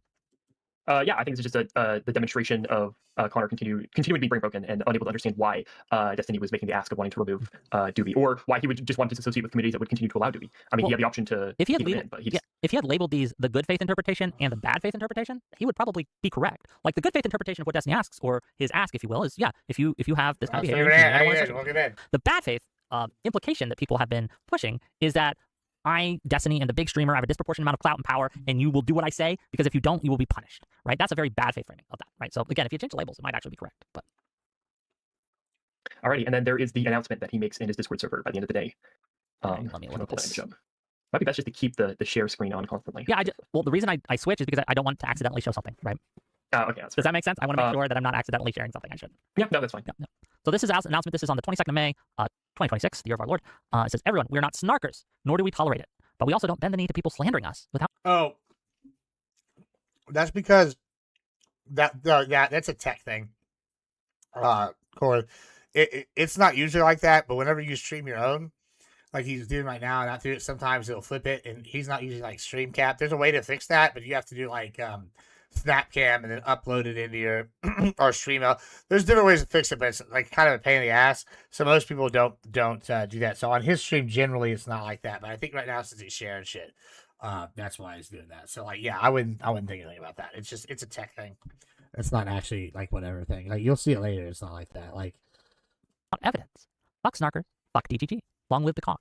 Now, what's he referring to with the slander without evidence? I think that the slander without evidence is basically accusing. I don't think Connor has ever accepted the idea that he is doing this to ingratiate himself with the snarkers or to like integrate themselves in their community. I think he, even today, because you saw his Twitter replies when he made the announcement for this live stream, he believes that he is a free-thinking individual, and all of the narratives that he's come up with have been on their own and not fed to him by Justical and Doobie and Queeman and all of them. So well, I'm in best faith here. I think he actually believes that. I think he actually believes he's come to these conclusions all on his own. But good manipulation and good propaganda will lead you to that conclusion. You think you thought of it, but you have been manipulated and guided into thinking that. Led, like a horse is led to water. Oh, it's Papa Doobie. Papa Doobie's in charge, boys. He's pulling the strings. Oh, you know what's really funny? It's like, it's so funny because listen to what they're saying. They're saying good manipulation. He was able to manipulate him so easily. Like, bro, they're just really calling Connor a dumbass. Like, Connor's only been saying, like, doesn't he do this whole thing where his IQ is like, my IQ is 136. My IQ, like, and then they're over here like, oh, Doobie was pulling the strings behind the scenes. Oh, he got us so real good. Like, like, what? It's like, if these were supposed to be people that, like, they're just, it's just like, I think it's like, it really shows the subconscious, like, no, they're not outright saying Connor's retarded, but it's basically that they're saying he's retarded. Like, they're like, yeah, he was so easily bamboozled by all these people. Like, and he just came to these conclusions, and he thinks we should have sympathy for that, because he can get any of us unsuspected masters. You know, like, that's how they talk to us, bro. That's what they're doing here. That's what he's doing. And they're calling him a dumbass. And then we should sympathize with his dumbassery, because anybody get got. Like, and it's so funny because Connor's just like, oh yeah, my IQ 150 million. I'm the smallest man alive. Dumbass. Okay. Herded towards that conclusion, right? And again, he's admitted he's immersed himself in these communities. And in fact, on the 23rd, right, he goes public with the Brit allegations and talks to Queeman, Gisticle, Purple Perry Gaming, right? And he goes, and he basically immerses himself in these communities and just parrots their talking points. They are the same. And again, what we're doing now, I just want to make it clear, we're setting the stage of why he is in the headspace he is in when he's making these allegations. Because I want to be clear, the immoral part of all of this, for me, is the call to CPS and the call to the FBI. Or I'm not sure if it was the FBI, it might have been just local police, right? Based on all of this, right? And we're just trying to kind of set the stage of why he did this. And again, put yourself in counterpoint's shoes here. He has been immersed in kind of snarker narratives. He has been streaming with the snarker cabal here, the Queemans, the Gisticles. Doobie's been paying money for years. He's basically set himself up in this community. He's seen as a community member by counterpoints. And again, he thinks that this is all kind of natural and all kind of, it just happened. But this has been a campaign. It's been coordinated. It's been led. And they've done this artificially. This is on purpose. And I want to make that very clear. Anyway, what am I... The Connor's primary issue was Destiny. It is either he fucks too much to the point it hurts his career connections. Far from me to pocket watch a man's sponsor. Listen, far be it from me. I tell you, like, this is what's crazy. Like, okay. All right, I'm going to say a hot take. Let me just switch on over here. Maybe I don't know how old you are, but you know, a little before my time, I feel like I remember the point of becoming a movie star or like a celebrity or like a singer. Yeah, not all. There's some purists, but a major reason to be a rock star or a rapper was to get the bitches. Like, I'm just saying, even now you don't see. I mean, maybe sometimes you see some, but like you see the artist, hot women. Like the implication is there, right? And then you have groupies. What's the point? Like, okay, if you're single, what's the point of being famous if you're not like trying to use pick of the crop? I don't know. Like, what the like. You know, if a man wants to go down in his flames because the fucking hoochie mamas, bruh, like, there are worse ways to go down in flames. I gotta say, like, yeah, that's the thing. Is the real issue is, well, that's one of the real issues. The other is that he's a fucking Nazi white supremacist. But the secondary issue is the real reason. Yeah, he's swept from having beef with his lifestyle. I agree with all that. Is that like he's like, we hate Trump? I'm like, they have the same lifestyle. They like, what do you mean? Like, oh man.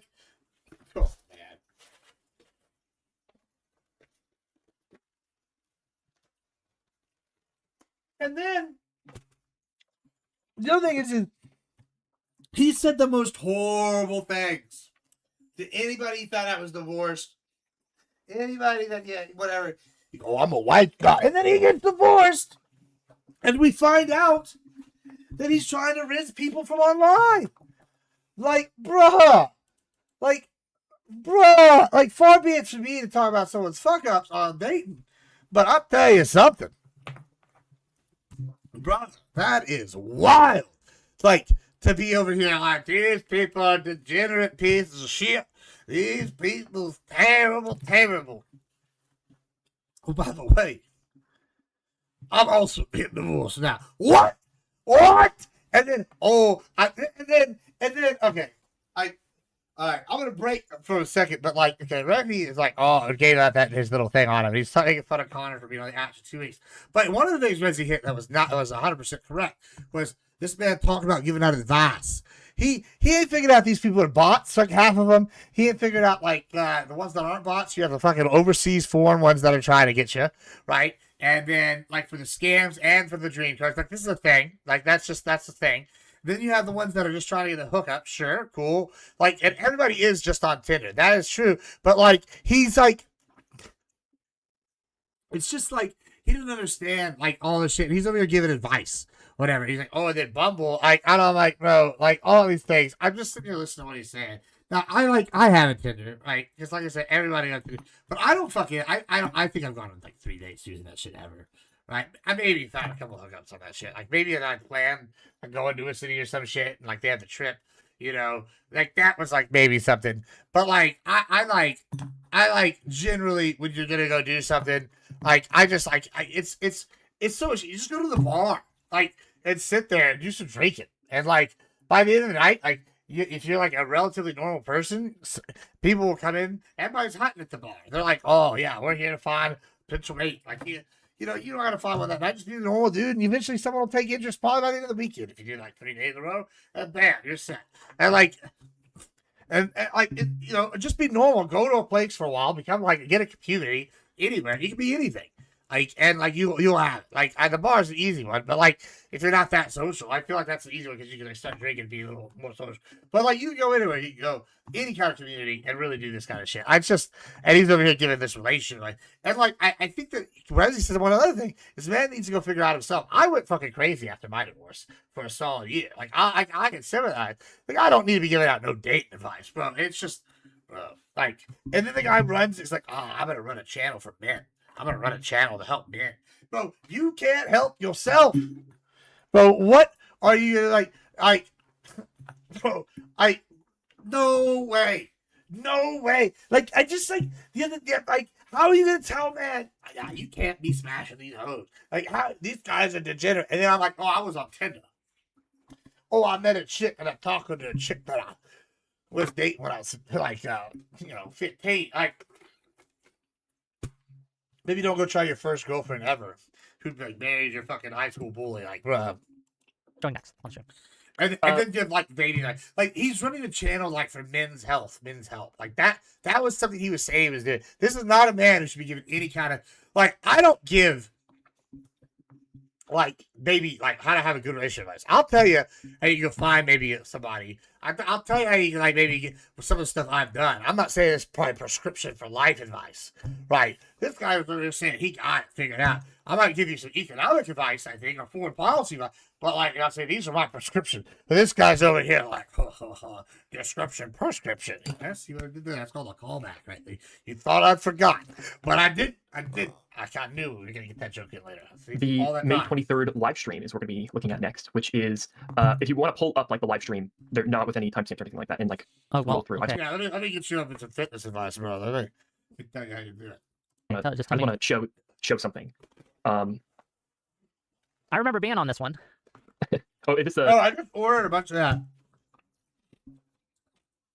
that. Rise mushroom coffee.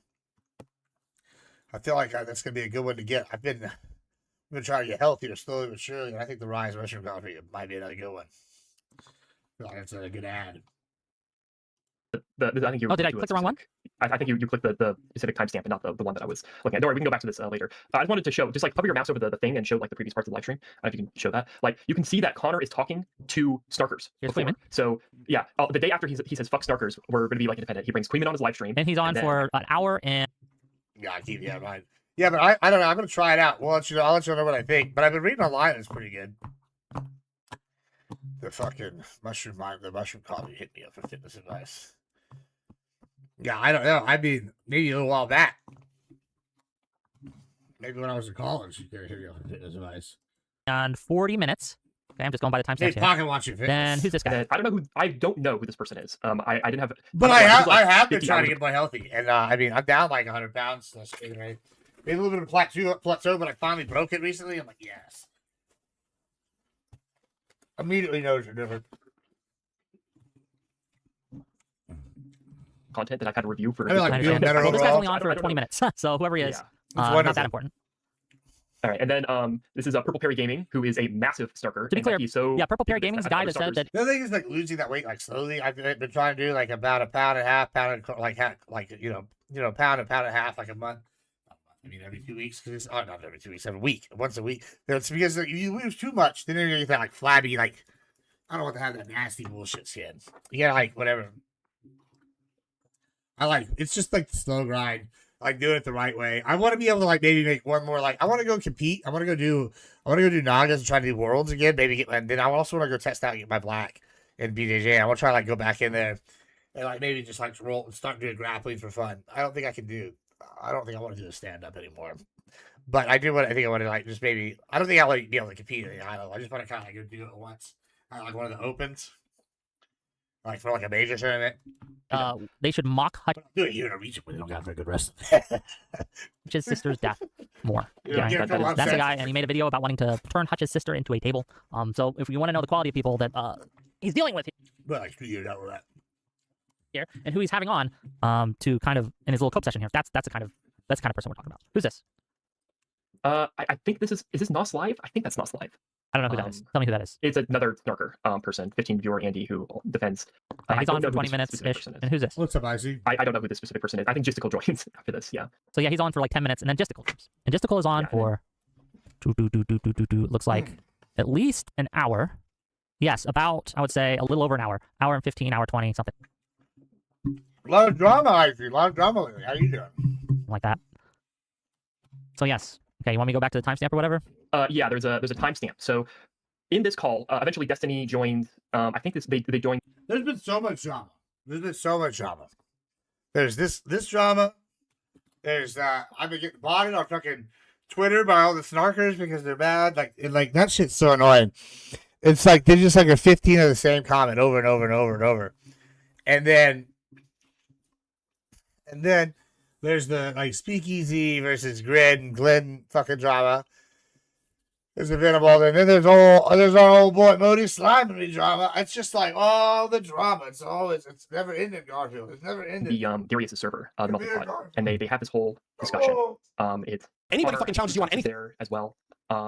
And in order for Connor to get a win in his argument with Destiny, he proceeds to basically leak personal information between him and Lauren Southern. This I feel is also immoral, though, to a lesser degree, right? I think that bringing in people's personal issues and personal lives into an internet argument I'm like pretty good with ignoring the bots on Twitter, but like this is different. Like it's clear someone like took a transcript of like somebody's video, and anybody that's mentioned in that transcript, it's like botting them, and like then like it's just like including random combinations. So if like somebody comments on my post that's not a bot, then it like adds them to the chain, and it's like botting them and you, and it's like moving your name around like the chains, and it's like you're like what?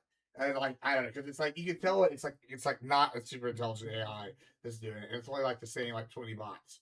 It's always an out. It's wrong to do. You should not do this. This is something that you should avoid, right? Especially when it comes to people's relationships, families, kids, any of that, right? If it's private Here's the best part about this, like, and like I'll cover this real quick.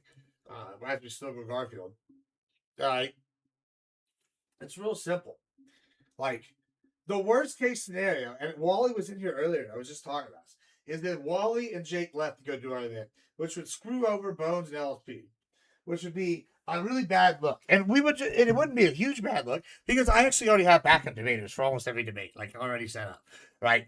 And so, like, I'll just replace them, no big deal, and I'll do these. They're so worried they're not going to have people that they're asking people they know will be there, which are the people on my card. To like go over there to this debate, right? So like even in my worst case scenario, like where nobody shows up, as long as this event happens, we win because like we have all this done, and the actual content is going to be filmed and done. And we have our show. Even if like 4 people show up, the venue's not, it doesn't matter. So even my worst case scenario, success, right? Now, obviously, I want the event to be Pat bumping. I've got some other kind of surprise things I'm working on, but like. The other thing is we have a venue that's dedicated to this. Like honestly, this is probably gonna be a higher quality than the DebateCon itself. DebateCon itself is like in the conference room of the hotel.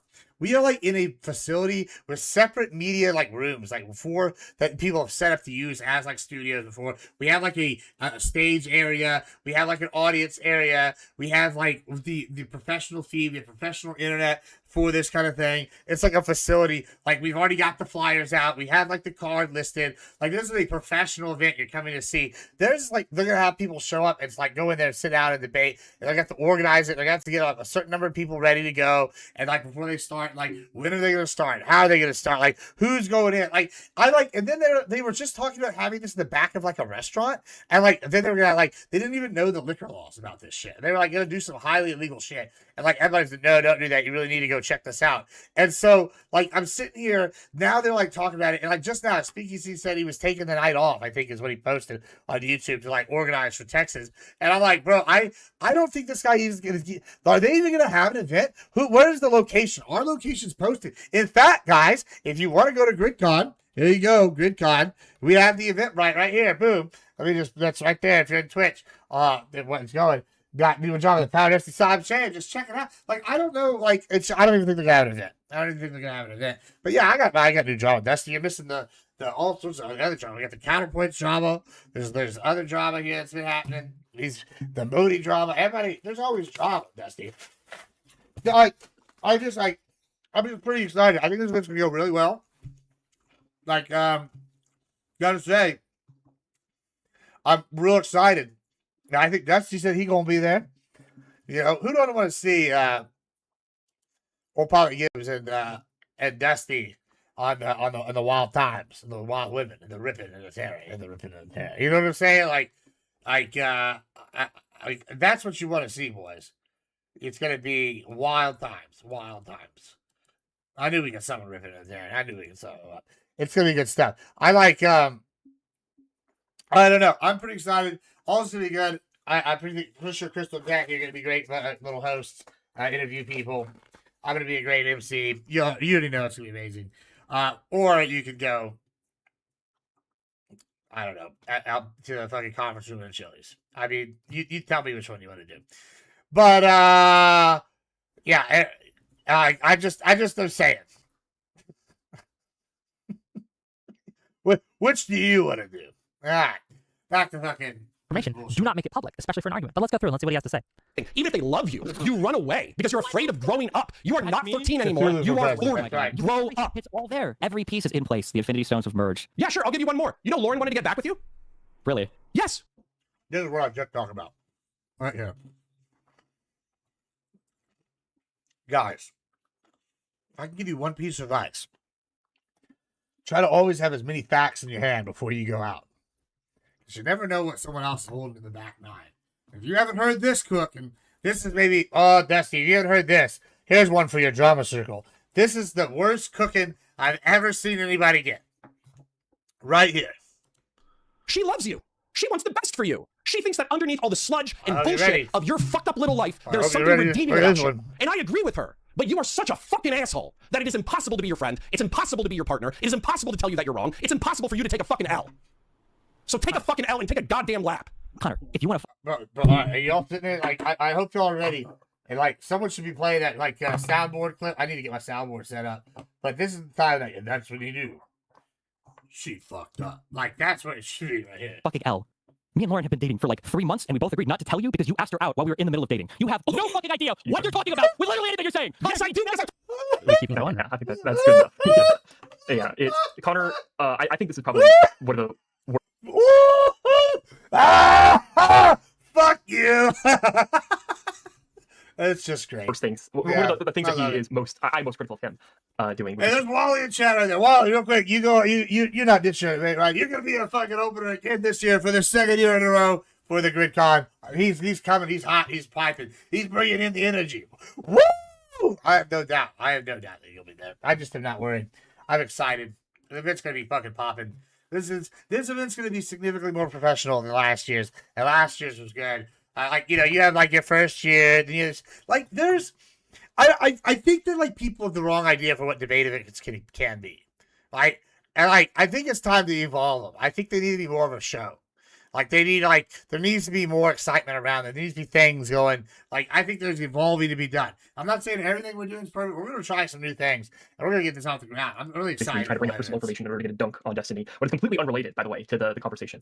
Connor, I don't know. I thought he was good at debating and good at like being good faith, but wrong. Connor's terrible at debating. Throughout this entire saga, he has continually tried to bring up like adjacent points in order to like substantiate arguments that those adjacent points don't really matter in order to get like some sort of win. It's completely bad faith. It's completely disgusting, in my opinion.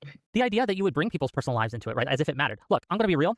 The only reason you should care about a streamer's relationships is if you're trying to have a romantic relationship with that streamer. I think it matters then, like the body sus, but okay. Count of this, or who the streamer's dating, who the streamer's fucking. Yeah, if you want to have some kind of intimate, personal, sexual relationship, that might be pertinent. The OG of all in debates. Yeah, that's right. That's right. I think there's a lot of like evolving that can be done here, right? Like, so I've been doing the debate championship series stuff, right? And I've been doing like with the ranked algorithm, and I'm like trying to do all-time rankings versus seasonal rankings, and I had the Grand Prix, and I'm bringing this like kind of like MMA junkie style league structure that we had back in the day for and fantasy MMA for this, and that even evolved into like whatever. And I'm thinking that there's like something to be had for like competitive debate at a higher level, right? For these topics, and like ways to like determine this. Like, and I don't think it's the end all be all because I think there's going to be people the real battle is more for the hearts and minds. But I think there's like different like steps. There's like the purist. Then I think there's like the WWE like I like aspect, and I think that like with mine, I'm trying to have like a cross between like the entertainment like factor and the convincingness, as well as like the like knowledge and the pure form. And I think that's important of like the modern day debate format, right? That's something I'm trying to capture in my league, right? Versus, even then though,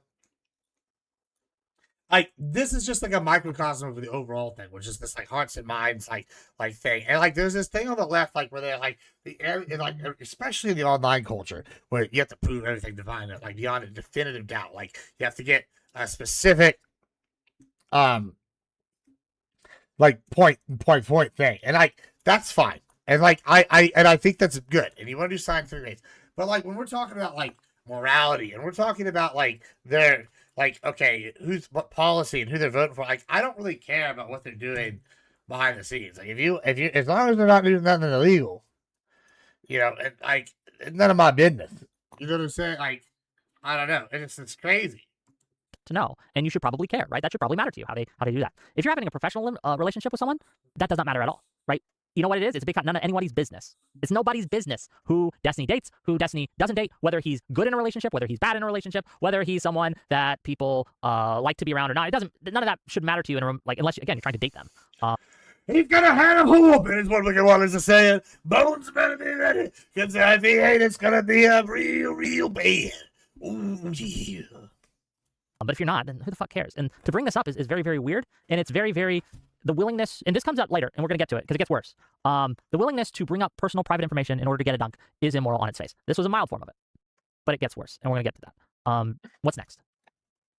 Yeah, it gets worse about bringing up private information. The Connor Spread Snarker Chaos thing, or? I think it's Connor making the claim. Okay, so we're not doing the Talk to J Stock one, we're doing the one after that? We'll get into that later for part 2. Okay, okay, give me a second.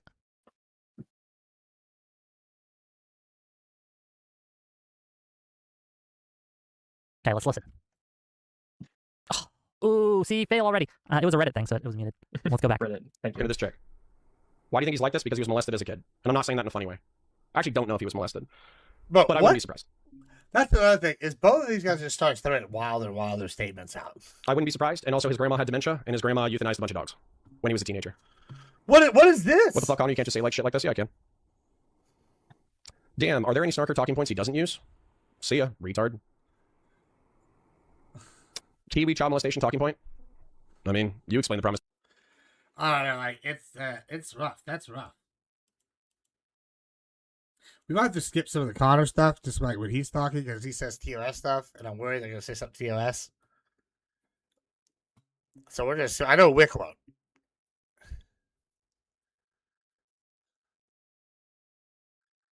Do we need to explain why this is wrong? Do we need to? Yeah, like, I don't even know we need to. Yeah, I think we should though. Just it's something like self-evident, but like this is pretty disgusting. Bringing up that information, which I'm sure was said in full confidentiality between the two, but also trying to just making shit up about him being molested. Yeah, just making shit up. Like, oh, he was probably someone probably molested him as a kid, and saying immediately after, well, I don't know, but probably, and then moving forward. But it also explains his mindset here, because this is again, he's willing to just take something he read or heard.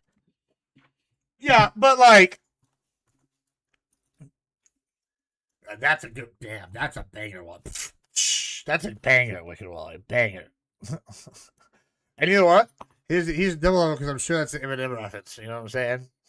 And this was from Kiwi Farms, by the way, from the Snark communities. He read this or heard this or was told this. He didn't just make it up or pull it out of his ass. This was something that had been going on for a while. And he's building a narrative in his mind. He's working backwards from his conclusion, and he's trying to explain to himself how he reached that conclusion. So he's willing to just believe things that he hears that fits that narrative, that he has made this conclusion. He's been beefing with that. Yeah, he got I'm sure it is. in a debate. I'm sure it is. He was embarrassed because of the Lauren Southern. I feel like all of us are a certain age. We all like a little dad joke now and again. Here, there. You know what I'm saying? Thing. And so now he's crafting this narrative, right? He's working backwards from that, and he's pulling these pieces that he's heard, and he's putting together this this bridge. He's building this bridge to get from what he actually knows to what he thinks or what he believes, right? And his willingness to just do that's pretty disgusting, and I would say immoral in and of itself. But yeah, like that's the thing. Like, okay, I'll go with this. I don't like Destiny for his politics, but like, I don't have any issue with it. I met the guy. He's never done anything fucking sus around me. you know. Like, but like, I'm also not like hanging out with him either. I'm not like, yeah, bro, let's hang out. Like, I went to like 2 events when he was at. I was there like 20 minutes, and then like I left, right? Like, you know, I got like, sorry, bro, I don't want to hang out with. Like, I went and networked with the Debate Bros and TwitchCon in Vegas, like for I don't know 2 hours, and then, brother, I'm in Vegas. I'm going to the fucking club. Like, you know what I'm saying? Like, I don't want to hang out. Like, as much as I like networking, and as much as I don't really, I like to be at home, relaxed, or maybe not the super, like, whatever. Listen, seeing your online bros is cool, but if my online bros don't want to go to the fucking club in Vegas, you got weird priorities. I'm just saying, like, brother, like, we're skipping lines and shit. What are you doing? It gets evil later. When he does that same thing, and this is spoiler gang, he does that same level of evidence to call CPS on people. To take it from internet beef, making a stream where you're just saying shit, to actually calling federal agencies to investigate. Well, there's another one. Okay. This actually is a good point. So I went into one of these things, and this is, I guess, before the Connor thing. I went in one of these Discord groups. I don't even know which one it was. I'm in like 200. I don't even know all of them, man. So I jump in there, and there's like 4 people, and they're giving me this like story. And this guy mentions that he called an alleged FBI agent to check to see if they're the FBI agent. Because they were interested in what was going on with this. Now, brother, I don't know about you guys, and I don't know where they do this at, but I tell you what they don't do where I'm at is call FBI agents to check on cases that don't concern them or people they think might be like, brother, what the fuck are you doing? We want to make sure they're FBI agents because they might have lied online. Like, what? Like, what is that? Hold on a second. Let me hear something.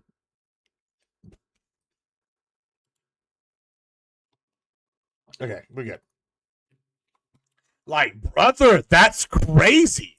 Into basically going on a fishing expedition towards people's families in a way that can ruin lives, puts people in actual danger. And it's traumatic experience. It's crazy. But here we see the glimpse of this starting, of his willingness to do that, his willingness to simply say shit and then convince himself that he believes it because, as he says in the clip, what else explains the promiscuity? Bitch, what else explains someone wanting to fuck a bunch of people? I don't need... No red-blooded American man needs to get molested to want to put their dick in a lot of women, okay? That's right, God damn it. God damn it, thank God you said that shit. I was starting to worry that there was nobody on the left that was saying that, bro. Well, I guess Lethe said that earlier. I thought that was worried there's only Lethe was saying that shit. Far be it from me to fucking play dick police, bro. Like, what is that, bro? Let me ask this. So, with this event that we have, right? Okay, all right, hold on. Back to my drama, I guess, right? So we got this event going on. Okay. And in this event, we got, you know, first they're called them Ringos. They're like a commentary team, right? And like they're gonna do interviews and shit. And like 2 of them are friend, and the third one's supposed to be Glenn's. Like, okay, so I'm sitting here hearing this, right? And like they're mad. I guess I had sent Glenn basically just like some of their shit from their modeling shit, which is all like, you know, lingerie shit because they were models and shit. Like one worked for Maxim, one fucking did the other thing. Okay, bet. Like they're hot. And like these guys are like, oh, that's a Snorlax. We're gonna catch that. These guys were like, oh yeah, brother. They're selling sex. And I'm like, bro, what are you, gay? Like, nobody's selling sex. But like, they're like, everybody want to look at like an attractive, even women want to look at an attractive woman. Like, what are you talking about? Like, bro, it's just like, oh, okay, you hate looking at pretty women? Like, what? Like, okay, brother, is there anything you want to tell us? How long have you been gay? And like, and not that there's anything wrong with it, but like, it's the repression of it, really, I think is what's getting them. Because I know gay men that are like, oh man, hey, sweetheart, that guy's bad. See that bad? Like, they would have been about it. Like, so it's not even that they're gay. It's that, like, listen, the repression is like, and the fact that they haven't come to terms with them being homosexuals is really the biggest issue here, because like now they're fucking being angry towards women. Like that's what I think it is. I'm seeing a lot of this. And it's a lot of this infighting in these groups. Whereas the lefties, they at least openly tell us they're gay. I think there's some of these guys on the right, they need to come out of the closet. You know, just say it. People want to do. They're Now, all- again, I'm you just can saying. have problems with the way he conducts his sex life, but unless you're It's trying to fuck crazy him, work. it should not matter. Why do you fucking care? I don't get it. And it's making me mad, honestly, watching this shit again. I didn't think I was going to be mad if I was going to be calm collected. No, but no, this is beyond the pale. Anyone defending it is fucking gross. It's pretty funny. Like the obsession with people's sex lives on the internet. Like, why?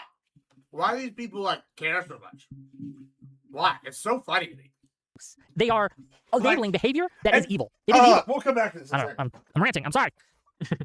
Yeah, it is very, very evil and disgusting and morally abhorrent. And I think that needs to be.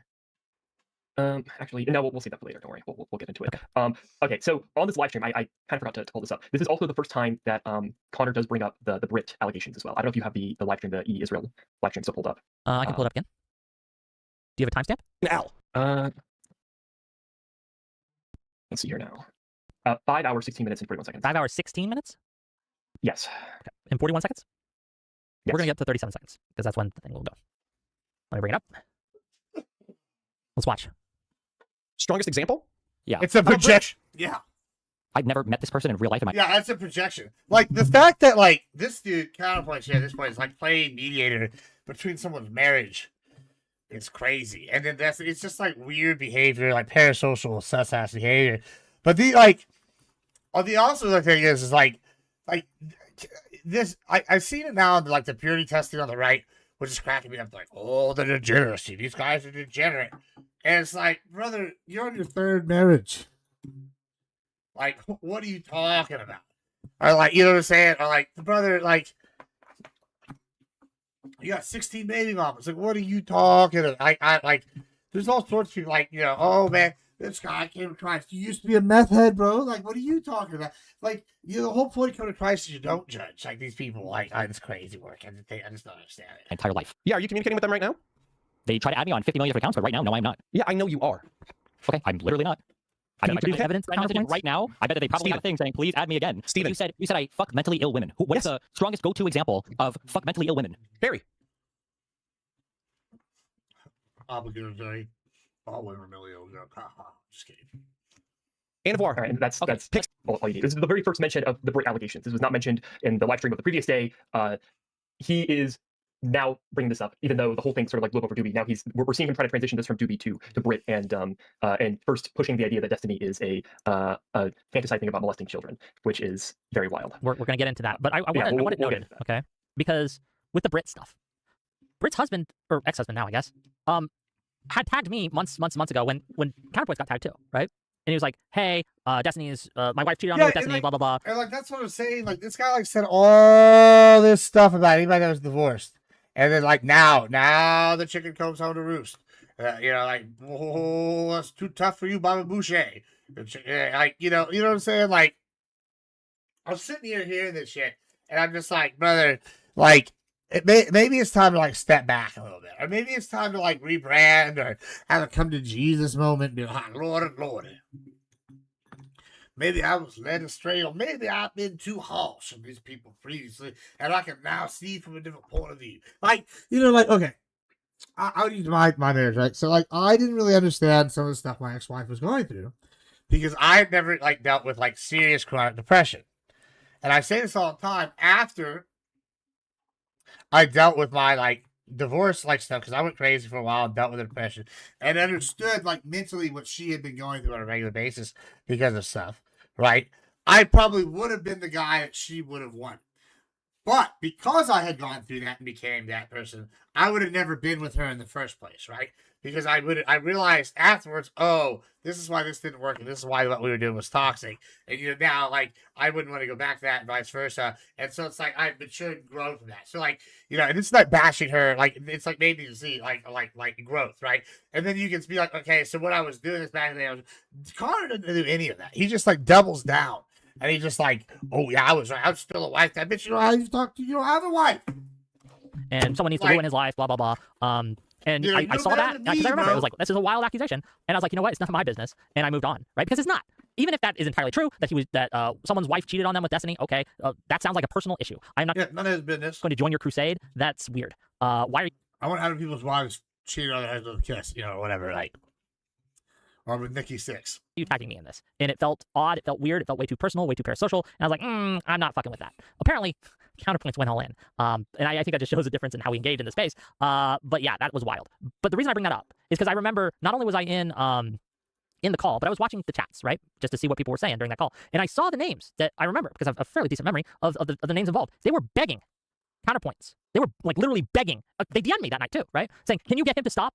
Can you get him to stop bringing us up? We don't want to have anything to do with this. We're not a part of any of this arguments. We're not a part of this debate. We're not part of this anything. We're civilians, right? Basically. Please do not drag us into this. They were begging him in public and chat. You can go through the logs of the chats and you can. I mean, like, there's something to like the growth, but like, there's also something to say with the empathize. Like, one of the things I think I do well is I can now I kind of dismiss it, but I'm very able to in my day to day to actually sit here and be like, this is why someone thinks like this. Like, if my conditions were X, Y, Z, why would I think like this? And then be able to think like them. That's something I think I'm very good at, right? And so, but that doesn't make me empathetic though, right? Like, even though I can understand the reasoning, I'm not actually really okay, well, that's stuff titties for you. You know what I'm saying? But I can understand the logic and why they're there. See them saying these things. Yeah, and they were DMing me, and I'm sure they were DMing other people, trying desperately to get him to stop. That was also deeply immoral. To take civilians, right? And to try to use them as a dunk, as a weapon, weaponizing people who are uninvolved in your little spat. Because remember, the catalyst to all this was Destiny didn't want to associate with people who had Doobie in their community, right?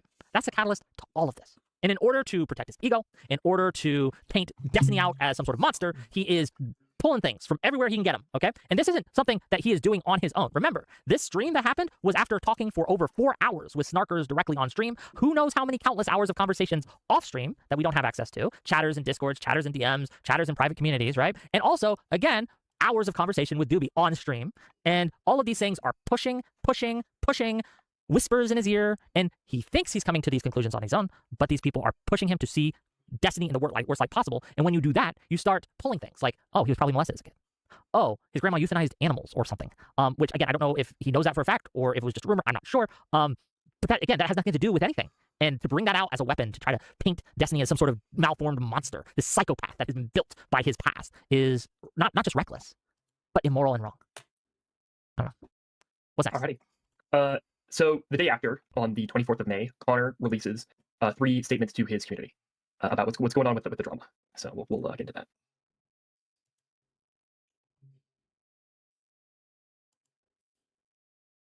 Hopefully people can read these, but just in case. So this is on the 24th at 1:43 a.m. So that night, pretty much. I think that's a.m. It could be p.m. I don't fucking know. Okay, well, we'll just go. At everyone, the good timeline. Listen, everything is going to be fine. Destiny will eventually realize Connor is right. He'll abandon his whorish ways, get back together with Lauren, win his court case, publish a January 6th documentary. That's the first one. A couple hours later. At everyone, I get tensions are high, but that was probably the climax. I said what I probably needed to say for a year. There will likely be a few cleanup streams when something pops up, but then it'll be back to business. Some drama frogs and DGG cocksleeves will watch the stream for a few days and will get bored after a 10-minute rant on EvoPsych religious phenomenon. It will be fine. Edit it. All right. Here's what we're gonna do, guys. Here we go. They feign moral concern and then outrage or convenient. Yeah, so here's what's about to happen on YouTube. We're gonna end the YouTube, guys, for the night. Here on Twitch, we're gonna raid over to looks like I'm gonna raid. Let's raid Ganja Goddess. No, let's raid Dramos.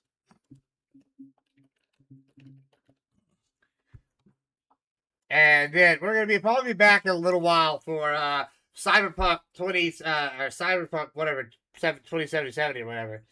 So we'll probably be doing that here a little bit.